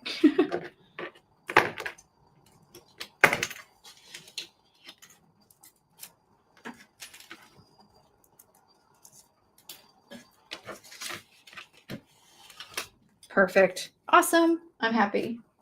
That went well. Okay. Now, we've left all our stamps in here. We're going to pop this back in. Before we do that, though, we are going to add some tape to the back side. That's just going to really hold that jig in place so it doesn't shift around on us, which can be really kind of annoying when you're just trying to like chug along and get all these stamped, is having to readjust it all the time, which you kind of saw me do when I was stamping that first set when the magnet would shift and everything. This will prevent that from happening, which is nice. The other thing I'm going to do, though, real quick before I do that is cut. This is my little trick. This is probably one of the best things I've came up with for jigs, is to create a little notch. I use my scissors. I'm going to cut a little notch out of each one of these die cuts. Can you see that? just a little notch. This is the point where I can slide my tweezers in and pop out these negatives very quick and easily. And it's just a small amount, so it won't impact like the jig doing what it needs to do, which is hold your die cut in place while you stamp.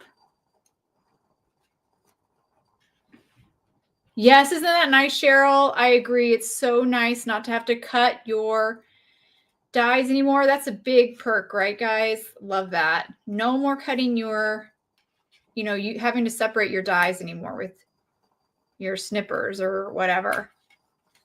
All our dies will now come pre-separated, I guess. That's how you say that. Which is so wonderful. All right, last one.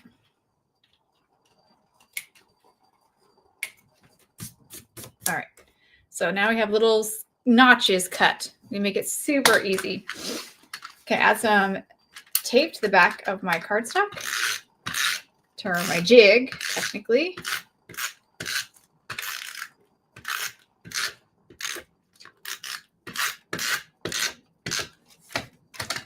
Pop it in. This is real important. Pop it into that corner where you had it all aligned before.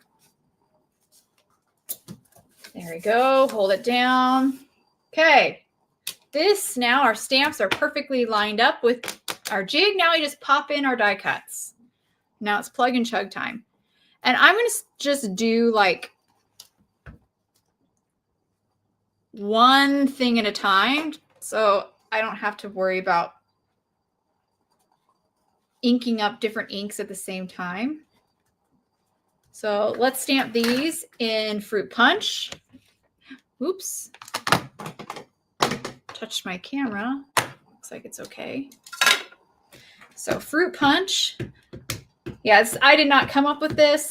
Somebody much smarter than me invented the jig and everything. And it's amazing. So great for mass producing, which you guys can see here. And even though we're doing one card, we're still kind of doing mass producing, obviously. There you go.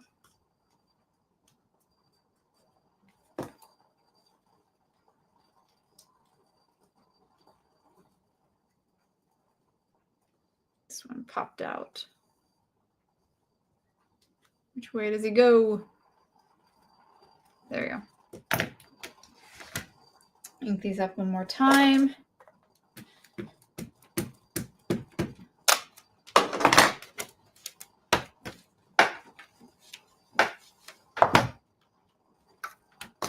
There we go. I think that guy's done.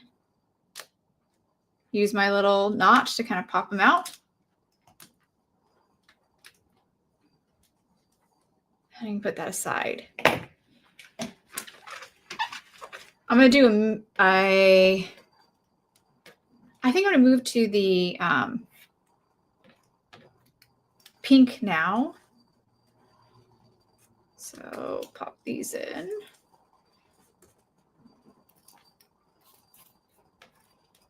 I should have separated them all. I don't think he's in the right spot.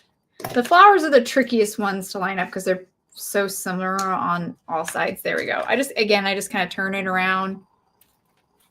Here's a smaller one.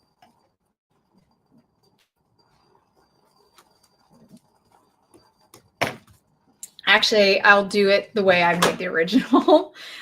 I'm going to ink one of these Fruit Punch and one of these Ultra Pink. That's what I did in the original, I think. I don't think I did. I think I did one set separated.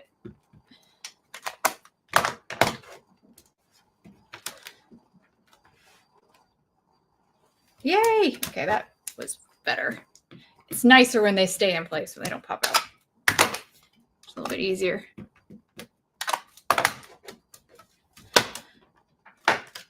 All right, those are done. Now I'm going to switch to Ultra Pink for all the rest of the flowers.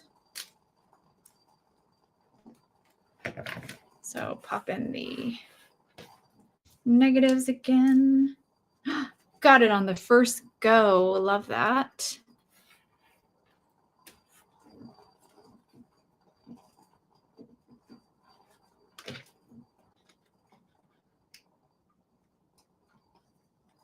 There we go. Now we're on to ultra pink. Quick, like, wipe this down.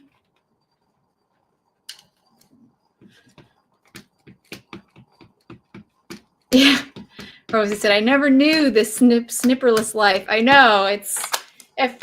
When you have to snip your dyes, you're like, it's not a big deal. It doesn't take very long. And then when you don't have to do it, you're like, oh my gosh, now I know why everybody loves this. It's those little things, right? That's one of those little things that are really nice. Oh, I think we need to do one more time on this one. Love this ultra pink. It's so pretty. Oh, you've not done this before, Rosie? I mean, Rachel? It's really great. Good for mass producing, like if you're making Christmas cards.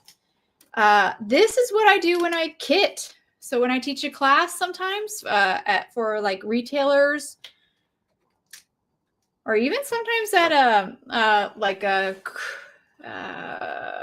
Create, I mass produced a lot of an element and I did it with a jig.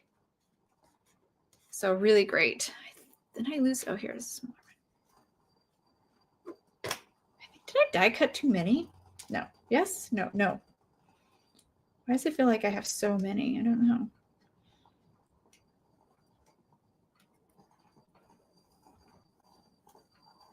There we go.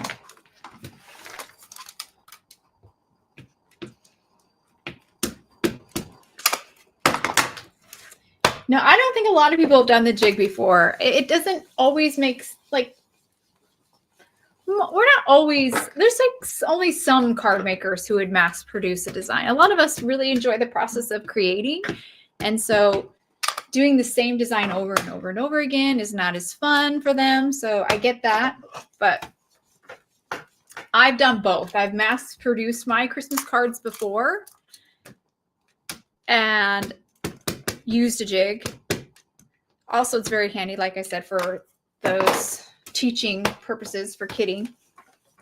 But here's an example of a single card that we're using it for, just because it's the best way to stamp all these die cuts at once. Make multiples. All right, we're done with the flowers. We're now going to move on to, oh, Rosa says, I use a jig all the time. I make small batches of the same card. Oh, cute.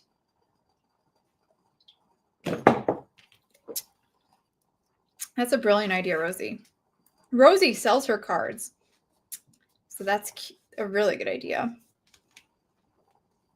Tuck in. Let's do the pine. Oh, my pine was giving me problems. Hopefully he's going to stamp better now when it's just him. I didn't like how he was feeling very dry. I thought I just inked him up. I knew I should have inked him up. I was like, do I ink my ink pads up again before this live? Do I? I should have.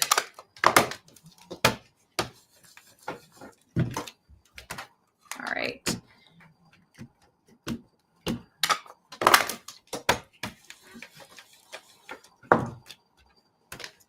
He's so dry. I might even switch to another color. I think my re-inker is far away.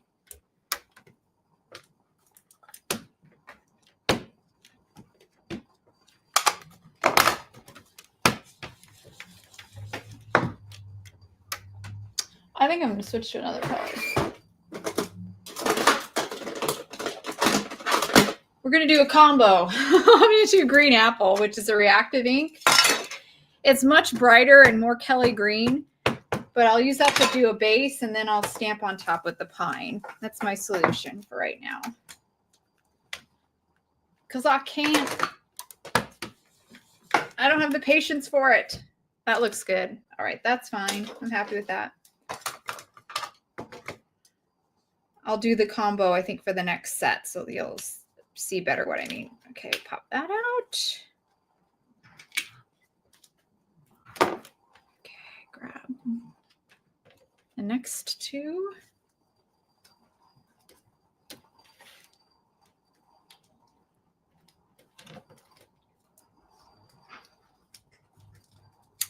Okay, I'm going to start with the green apple.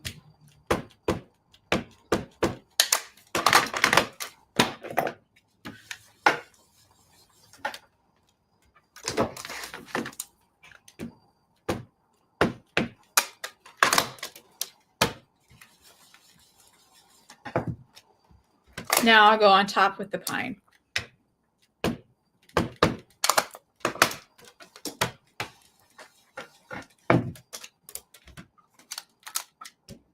This will just darken it up a little bit because the green apple's just a little bit too Kelly green for what I want on this card.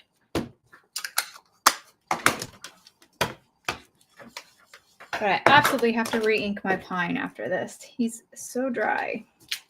Okay, pop those out.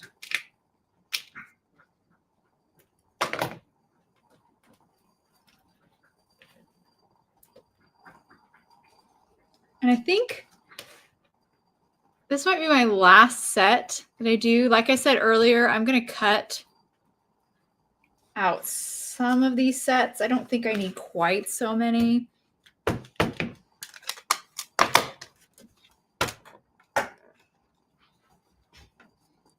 Yeah, I don't. I'm looking at it.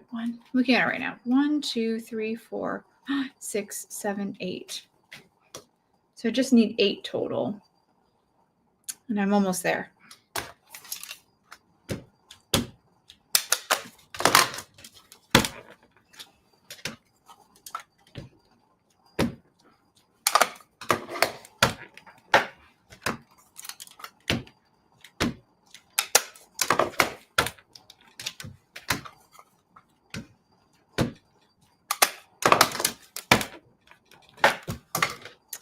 Okay. This might be my last one.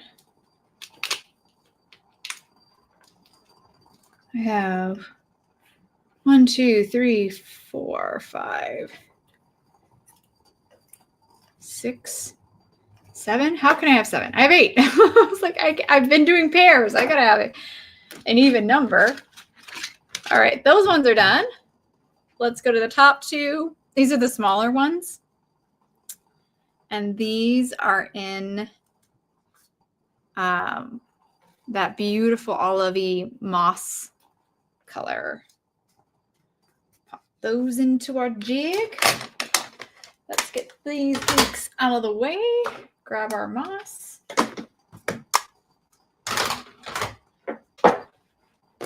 Okie dokie.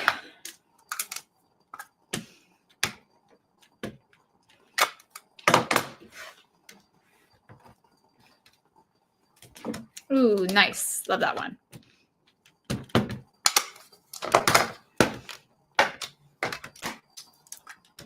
It's a nice contrast to that pine green because it's much more on the blue side, or the cool side.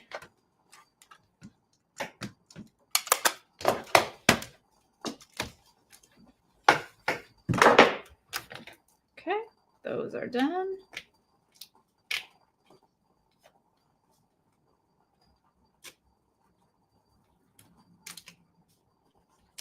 Done.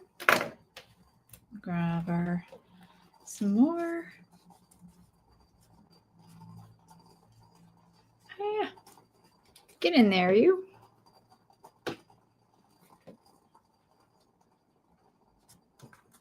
How many do I use this one? 1, 2, 3, 4, 5, 6, 7, 8. 8 again.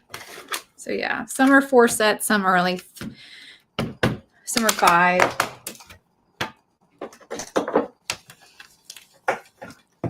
Which is what I had in my instructions, so that's good.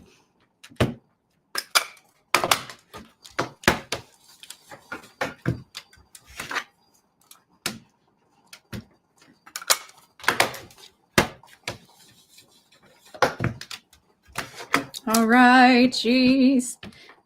This is a long one. I'll go quick through the card kit when we get to it, to the February card kit. I promise. These ones took longer than I thought today. Cute though. I love that green. It's so pretty. This will be our last set with the moss. And then we'll finish up the pine, or the last one, which is Arctic. That single one will go very fast, I think. I hope.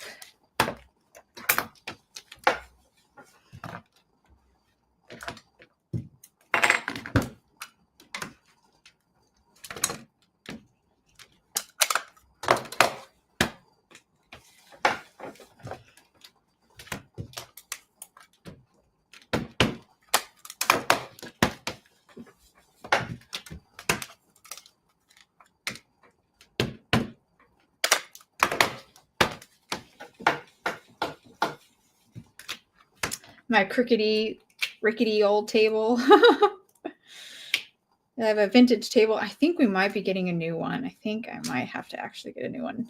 All the chairs are all like falling apart a little bit. Like they're very wobbly when you sit on them.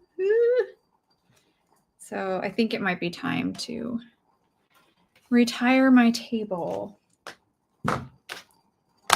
All right, we only have to do this guy like 4 times. I think I need every one of the, yeah, I need all 5 of those. Scrubber.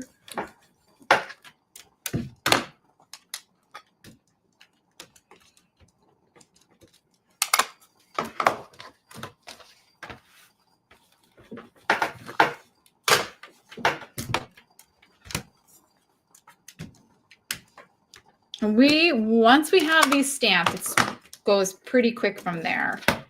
The rest of the card is pretty simple. This is definitely the lion's share of the work.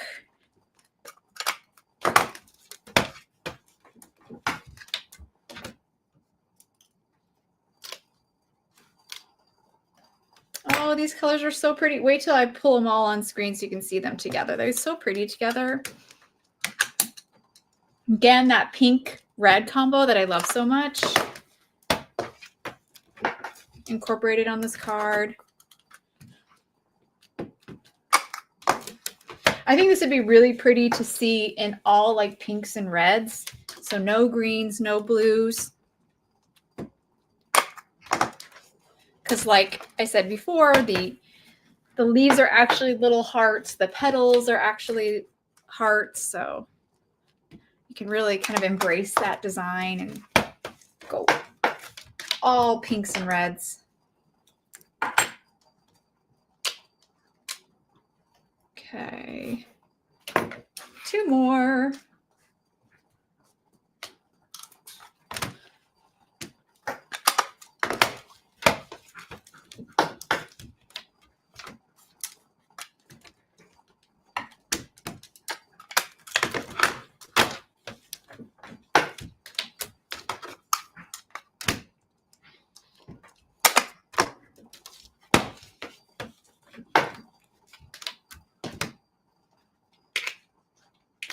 And then our last one, and we will be done. Oops.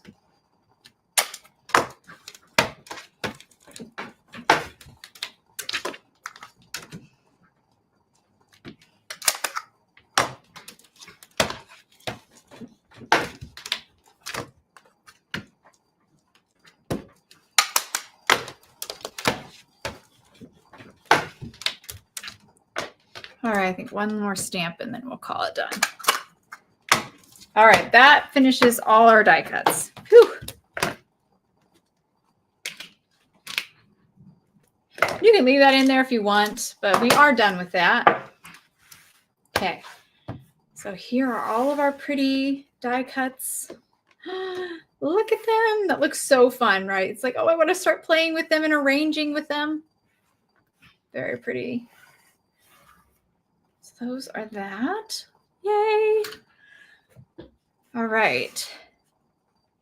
Now, do you have like, where's, am I missing one? No, there it is. Okay, I'm gonna push these to the side. I'm gonna quickly stamp our sentiment.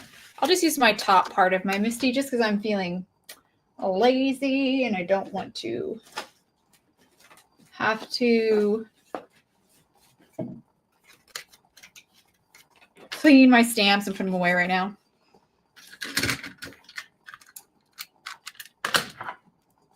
Okay, we're going to grab that clear stamp set, the January Clear Set Plus dies.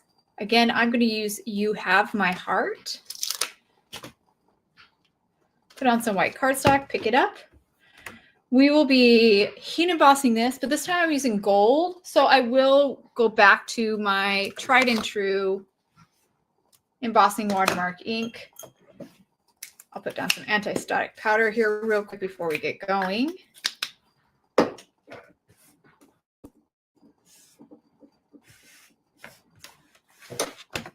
Ink this up. Here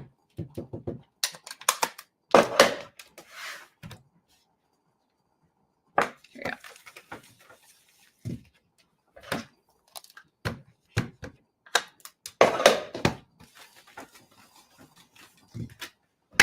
One more time.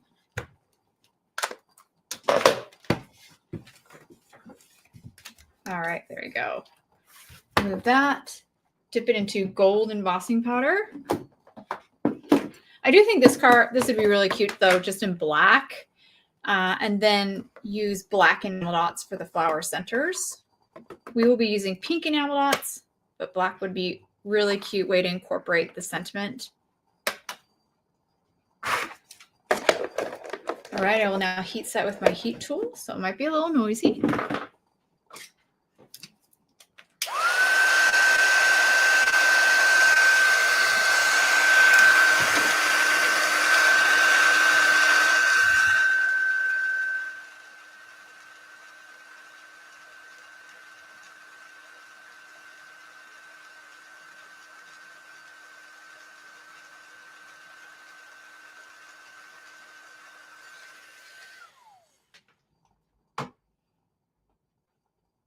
I agree, Vicky. I really like the font, and I think it works so well with that sentiment as well. A really nice pairing. I'm going to grab the coordinating die. I got to find which one it is. I think it's this one. Nope. This one? I think so. Yes. Grab some of our tape.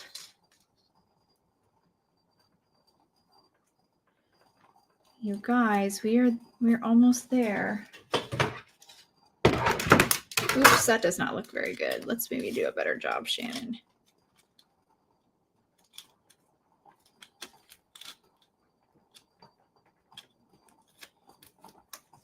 There we go.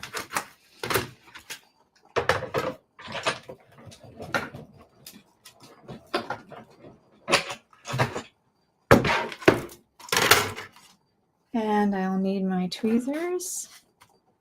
Help me pry my tape off, up and off.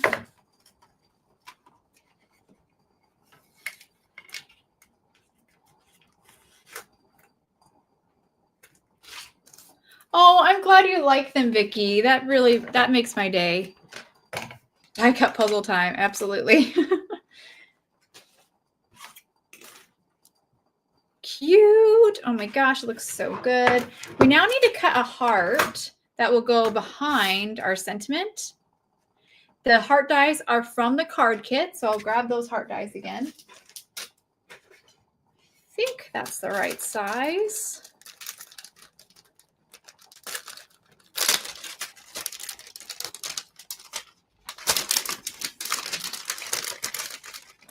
These awesome nesting heart dies. Is this the right one? Let's see. No, this one. I believe it's the third largest, but it doesn't really matter. That's just the size I picked. Oh, will it fit? I think it will. Barely, but it's going to fit. I'm telling you, that's why you save your scraps. Handy to have around. Perfect fit. Got some adhesive on there, something, maybe even paper. So I'll use eraser or a adhesive eraser to kind of pick up sometimes. Sometimes it's just little bits of cardstock that's like stuck to your die cut, or like I said, adhesive from that was stuck to the plate, now stuck to your die cut. Usually comes off pretty easily, which this did. I'm going to put that over there. All right, we're going to wrap it up.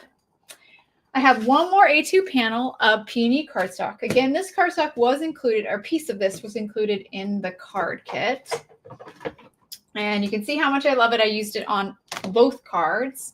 I have a card base here. Two, we're going to start by adhering the panel to our card base. I have my liquid glue. This is an A2 top folding white card base. You could have made your card base out of the peony cardstock and avoided this step, but again, my colored cardstock is very precious. I don't want to waste it. So I use it kind of sparingly. I'll use it for a card front. Oh, thanks, Rachel. That's kind. All right, we're going to start kind of arranging everything here. Now, the key to this is you will need some press and seal. This, my friends, is a very handy tool. This is that kitchen Glad press and seal. I believe Jennifer McGuire's husband designed it. And boy, oh boy, is it wonderful for card making. So we're just gonna, oh, where's my card? Here. We'll just arrange these florals around the heart and kind of tuck them in. I think what I'll do is I'll just tuck them in here and there. Here, there, and everywhere.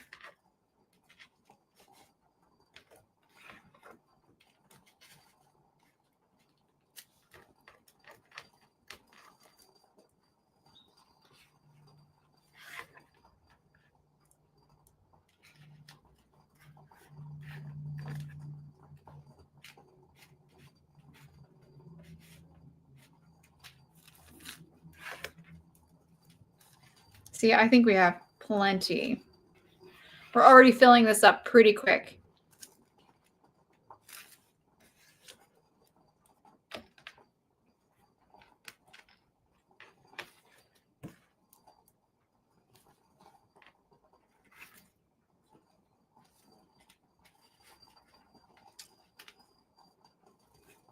I think you can even be choosy. I don't think we have to use all of them. Don't these colors just pop on that pink? Really pretty. It's always nice to have more than you need, because then you can be choosy and use some if you like. And like this one didn't stamp the best, so I think I'm going to say goodbye to him. He's the one I made at the beginning to shift it a little bit. That's nice to have that option.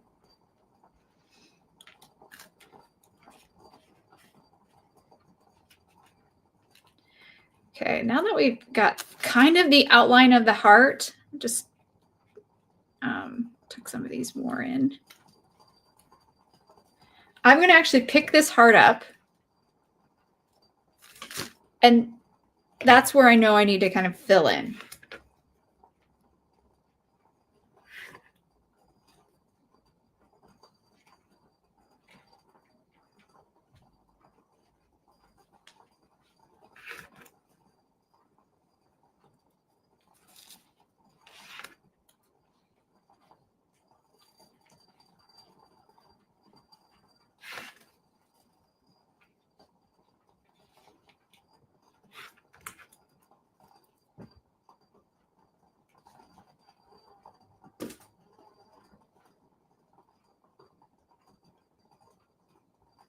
I just heard a buzzing sound.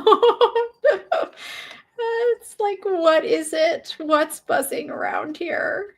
Yikes. I don't like it. I don't like that sound. I'm going to say goodbye to that one. Be a little bit choosy. Tuck that in there. All right, I'm happy with the greenery. I like that. Do maybe one more here, like.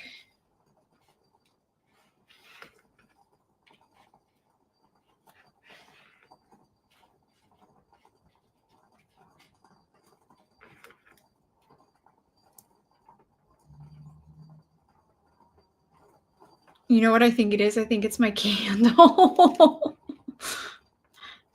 My soothing crackling fire candle is now sounding like a buzzing bug, which is scary. Don't like that at all. Okay, now I'm gonna put the flowers in, just kind of tuck them in here and there.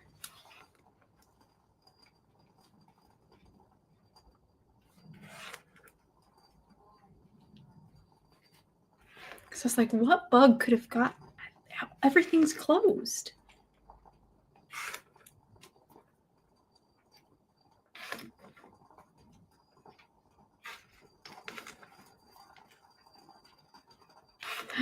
So fun.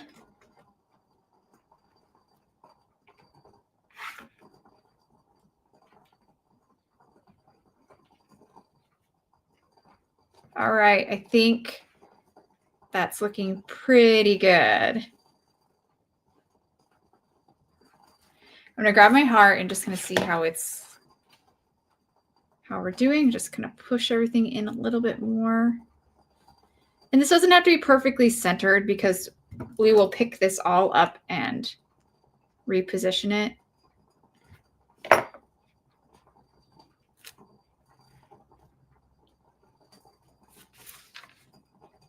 Yep, I'm happy with that.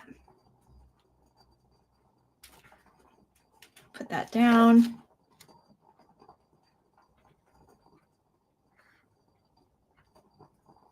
Just do a final tweak.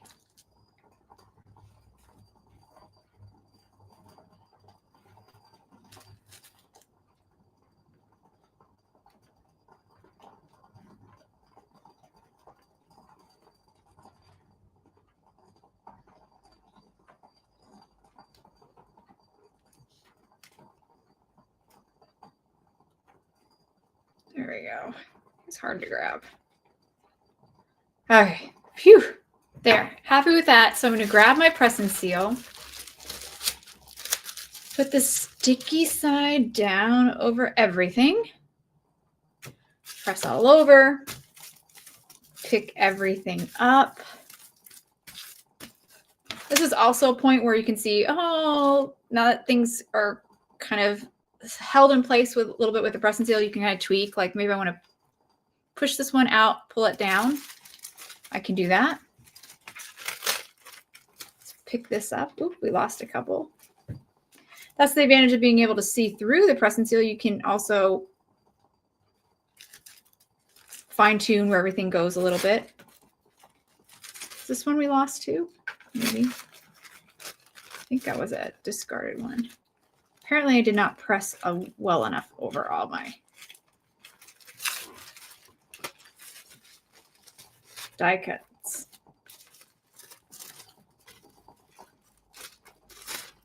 How rude. You were supposed to pick everything up.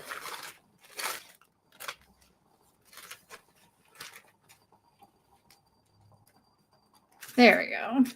Those two are stuck.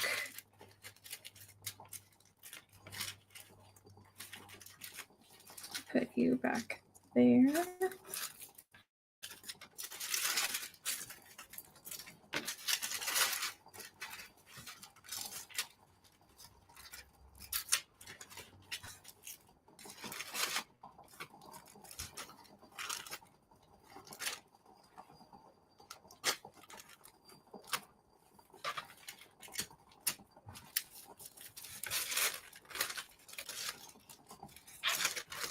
All right, almost done.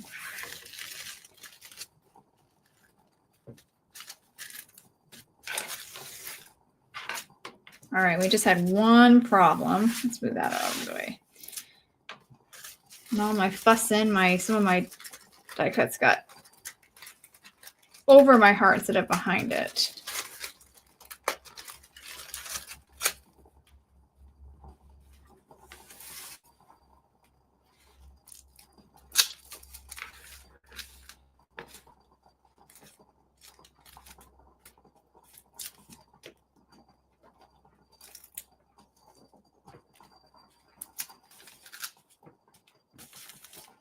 Okay, now last thing we're gonna do is add some foam adhesive. I've got my strips here. Here it is. Or I should say my roll. And the foam adhesive is obviously going to lift everything up, but it's also going to hold these die cuts down. You can see the ends there are over apart. We'll just place that down, and that's how we hold them all in place.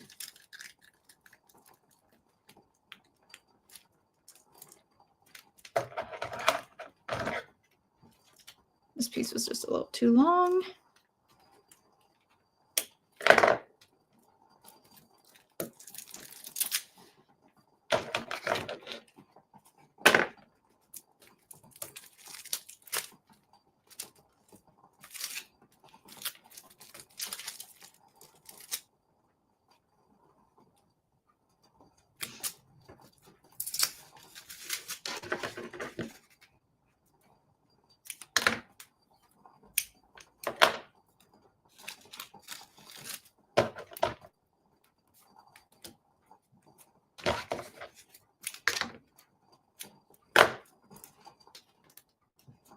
This makes it a little bit easier to pop all these little ones up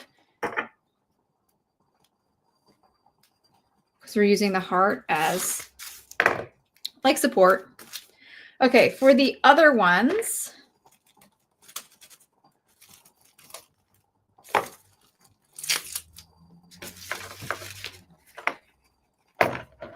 I will cut some more foam adhesive and just kind of put it behind, especially some of the flowers. This flower is like all by itself. It's not stuck to the main heart, so it's going to need something.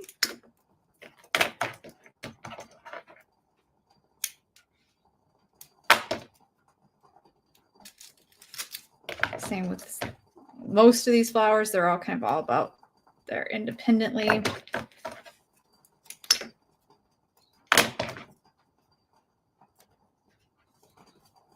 And anytime you can put a foam adhesive piece over multiple die cuts, that's great because you're now holding down more die cuts in place. So stabilizing this heart and frame is one piece. I think we're almost there. I have a couple more. See, a couple more flowers. I don't have any foam adhesive on. I think we're almost there.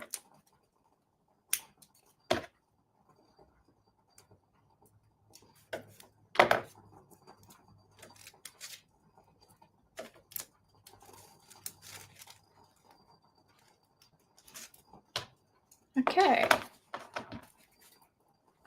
Last look. I think that's everything. Okay, I'm going to remove the backing. And we'll stick this down.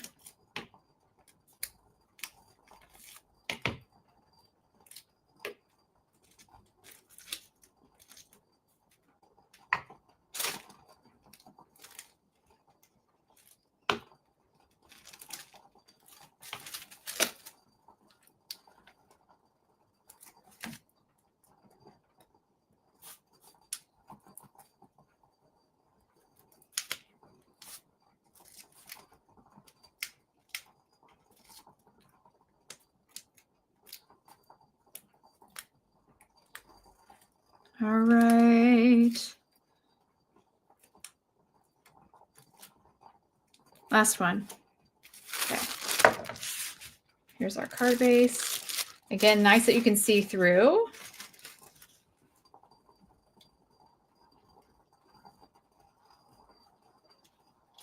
And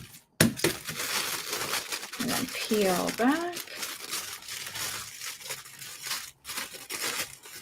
Press and seal. This one guy didn't have much foam adhesive that it could connect with, so I will have to use a little dab of glue to stick him down.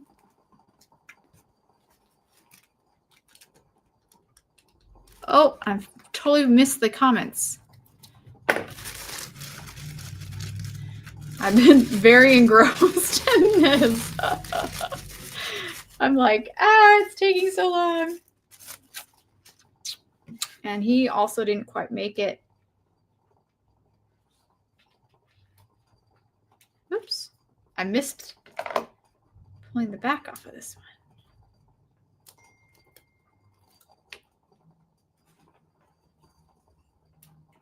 Tuck him under. Ah, there we go.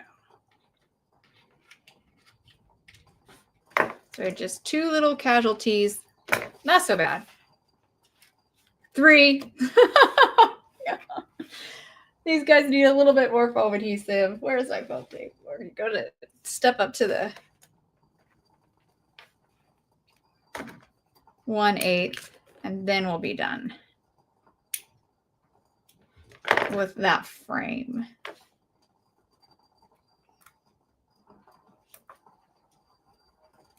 Ooh, my candle, it scares me. It sounds like a bee's in my house. It's buzzing. All right, I'll remove the backing.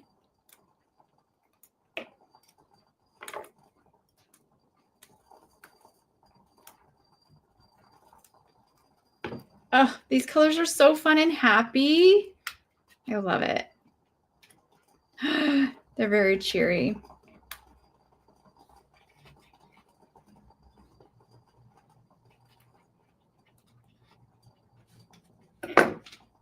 Tweak that a little bit.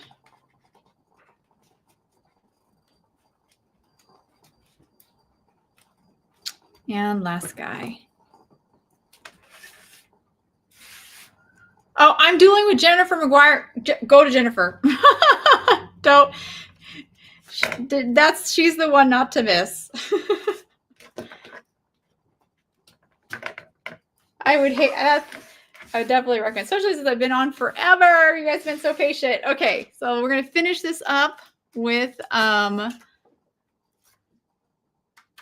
these and the card kit. I know these enamel dots, but first I'm gonna quickly put this down.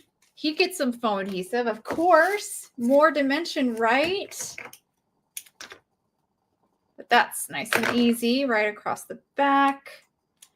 I love how it says you have my heart with that heart. I think that's cute.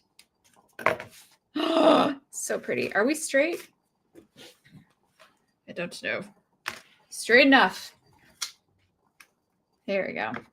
And then I'm going to grab my craft knife. If I can find it. There we go. I think that's the fastest way to put these enamel dots on. You could totally be done here, but I think they're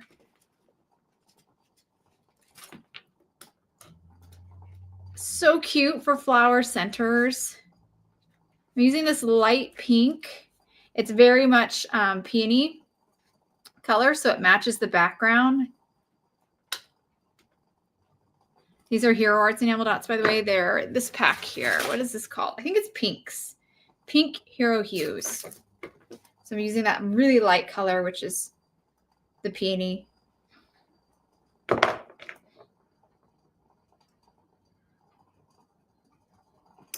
Ah, of course. All right, we are almost done. Oh my gosh, these are, this is like the funnest part. I love adding these enamel dots. It just really like classes it up. It really is that final detail that really steps it up.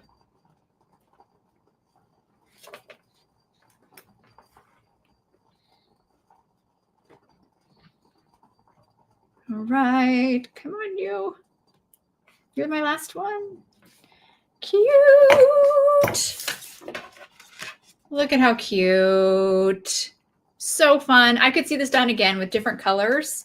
Very, very fun. And even though it was a bit time consuming, I think it was a good thing to show you how to do that jig. It's a very, very helpful technique to have in your tool belt. Okay, that completes our 2 cards. So grabbing the other one, created with the January card kit and the January Clear Set Plus dies of the month. Now, what you've all been waiting for, I'll quickly jump to it. Now we're going to move on to the February, I'm going to grab it, the February card kit. This is the card kit. So all of this is included in the card kit. Yay. Can't wait to show you. There's so much. So this will be releasing officially February 1st, but you will start seeing sneak peeks tomorrow, I believe. So let's open it up. Okay. First thing, there are 4 ink cubes included, ink cubes. I actually have my azalea out, my full size out, because it's azalea that you're getting, but you're getting the ink cube version. I actually have this old rose madder from Hero Arts, which is actually the same color as azalea, but I didn't want to confuse anybody with that rose madder. So you're going to get an azalea ink cube, blue raspberry reactive ink cube, a thistle reactive ink cube, and a moss reactive ink cube. So some ink, I'm not reactive, a moss ink cube. This is a core ink, just like the azalea is a core ink. So you get 4 inks included in the card kit. In addition to the inks, you will get this star, I think. It's a Heroscape 6x8 clear stamp set, a beautiful Heroscape. It will stamp up. So if you're not familiar with our Heroscapes, they're layering stamps, typically like landscape focused. This one will create a really beautiful, how do you say it? Like a layer of tulips. Really, really pretty. You'll also have some great sentiments in this 6x8 stamp set. You have hello, thank you, just wanted to say, my friend, it's your day. There's coordinating dies for these larger sentiments. In addition to the sentiments and the tulips, that again is a Heroscape set. There are some accent images like these butterflies and dragonflies, super pretty. The inks are really pretty, Sherry. They stamp beautifully together. It's a really pretty palette. Try to put everything on screen here. That's good. My head covers up the word a little bit. I just don't want people to get confused. It's azalea. It's azalea. All right. Also included, let's show you the dies that go with this Heroscape. Here are those dies again. The thank you and the hello. And I just have to point out this thank you real quick. Look at that beautiful die. It's going to cut out that negative space. Love that. That's so important to me. And and Sika knows, hi Sika, that these layer up beautifully, very easily layer up together. I just realized it's all out of focus. Why are you focusing on my hands? I don't know. So there's dies for the sentiments, the big sentiments, and then there's dies for the butterflies, the dragonfly, and also a die that cuts out the tulip layer that you create with these stamps. And I have a finished card I will show you so you can see what this set looks like stamped out. My camera's going crazy. I think it doesn't like this tissue paper. Okay, in addition to this, the coordinating dies and 6x8 Heroscape stamp set, there is also a second clear stamp set. It's a 4x6 stamp set with a bunch of sentiments that work really well with the stamp set you have, and kind of similar font to the sentiments in the Heroscape. You have happy birthday, love you, look up, and then you have a bunch of these sub sentiments. You're amazing, so much, see you soon, let's enjoy the day, never look back, it's a beautiful world. And in addition to all those sentiments, there are a couple images that again work well with what you're creating here in that Heroscape, which is kind of a pretty spring landscape with tulips and greenery and butterflies and a dragonfly. Also, there are dies that coordinate with this 4x6 clear stamp set, dies that will cut out all those big sentiments. And again, these dies are wonderful. They cut out the negative space, like even that negative space between the happy and the birthday, that T right there, cuts that out. I love that. Love a lacy sentiment die cut. It's so great. We have one for the love you, one for the look up, and then even for these two additional images of a plane taking off and the balloon. Brianne, hello, my friend. And then this one, yee, I'm so excited about this next thing to show you. I'm gonna put these coordinating dies kind of below their stamps that they go with because I need more room. There's too much stuff in this kit. Next up, also included in the kit, this is the crown jewel, I think. It's these awesome word dies. I love word dies. I can never have enough. These are some great size word dies, really beautiful font. And each die is a double die. So you have the word die and then you have a shadow layer, right? So we have, this one says smile. Oh, smile's one of my favorites. I love that one. Smiling's my favorite. Little elf. And then we have miss you. So good. I love word dies. These are a great scale too. This one says thanks. So cute. It's a great font, right, Sherry? So good. And then this one is awesome. It says, hey there. And again, each one of these has a shadow layer. So you can do that awesome stacking with vellum. So your word pops away from your background.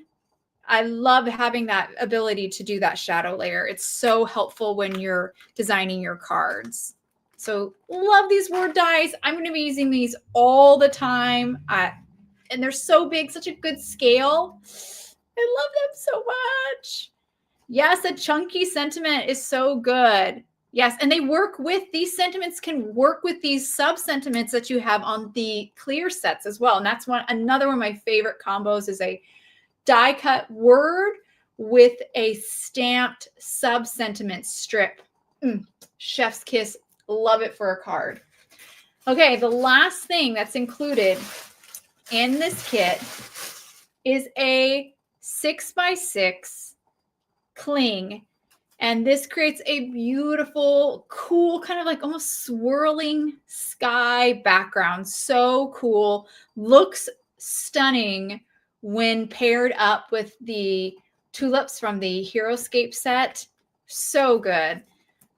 Again, sky backgrounds are things you can use over and over and over again. And this is such a unique design with this kind of like swirl or circling kind of sky. Very different. Think of like, if you were to look straight up, it's kind of like that kind of way of thinking. Very unique, very different. And again, so fun to play with some of these images included in the clear set. They kind of work so well together. So much in this.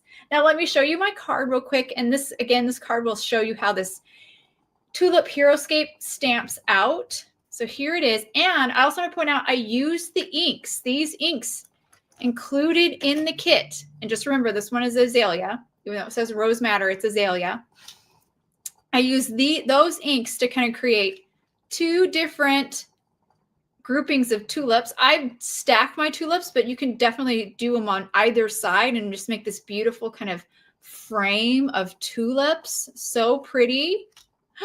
And I use the butterflies from the set. That's the sentiment, of course, the thank you, the sub sentiment. And then that background is that awesome cling, that beautiful cloud cling. So very, very fun set. Can't wait for you guys to see the amazing cards that the creative team have come up with this kit. I'm so excited. Again, these word dies, even though I didn't use them on this card, I have a bunch of samples coming soon with the word dies, so you can see those too when we have the release. Again, this is the February card kit. It is coming February 1st. And you will get more sneak peeks tomorrow. Hero Arts will be sharing those. We kind of start ramp up around the 27th, sharing some sneak peeks of the upcoming kits. So it's, again, jam-packed. Look at all the stuff. You get so much and lots of fun. And again, some great staples. I think these are really good for year-round. Even I think the tulips could be used beyond spring onto summer as well. So really, really fun one. All right, I'm going to pop back. Let's see. Everything's Guys, it's a mess back here. Let's pop over. There we go. Back to my forward facing camera. Look at that. Ah! Thank you guys so much. I know this was a real long one. I appreciate you guys hanging out with me through the 2 cards with the January Hero Studio card kit and clear set plus dies, and sticking around to the very end to see the awesome new February card kit. I hope you have a wonderful rest of your weekend, and I will see you guys. We'll be doing another live once this release comes on February 2nd. So look for that. I will have a link soon. I don't know how to say it. A upcoming live on YouTube that you can subscribe. What is it? Like get notifications for very soon. So look for that. But yeah, this February release is going to be amazing. I can't wait for you guys to see the rest. All right. Thank you, everybody. I hope you enjoy again the rest of your weekend, and I will see you in the next live coming soon. Bye, everyone.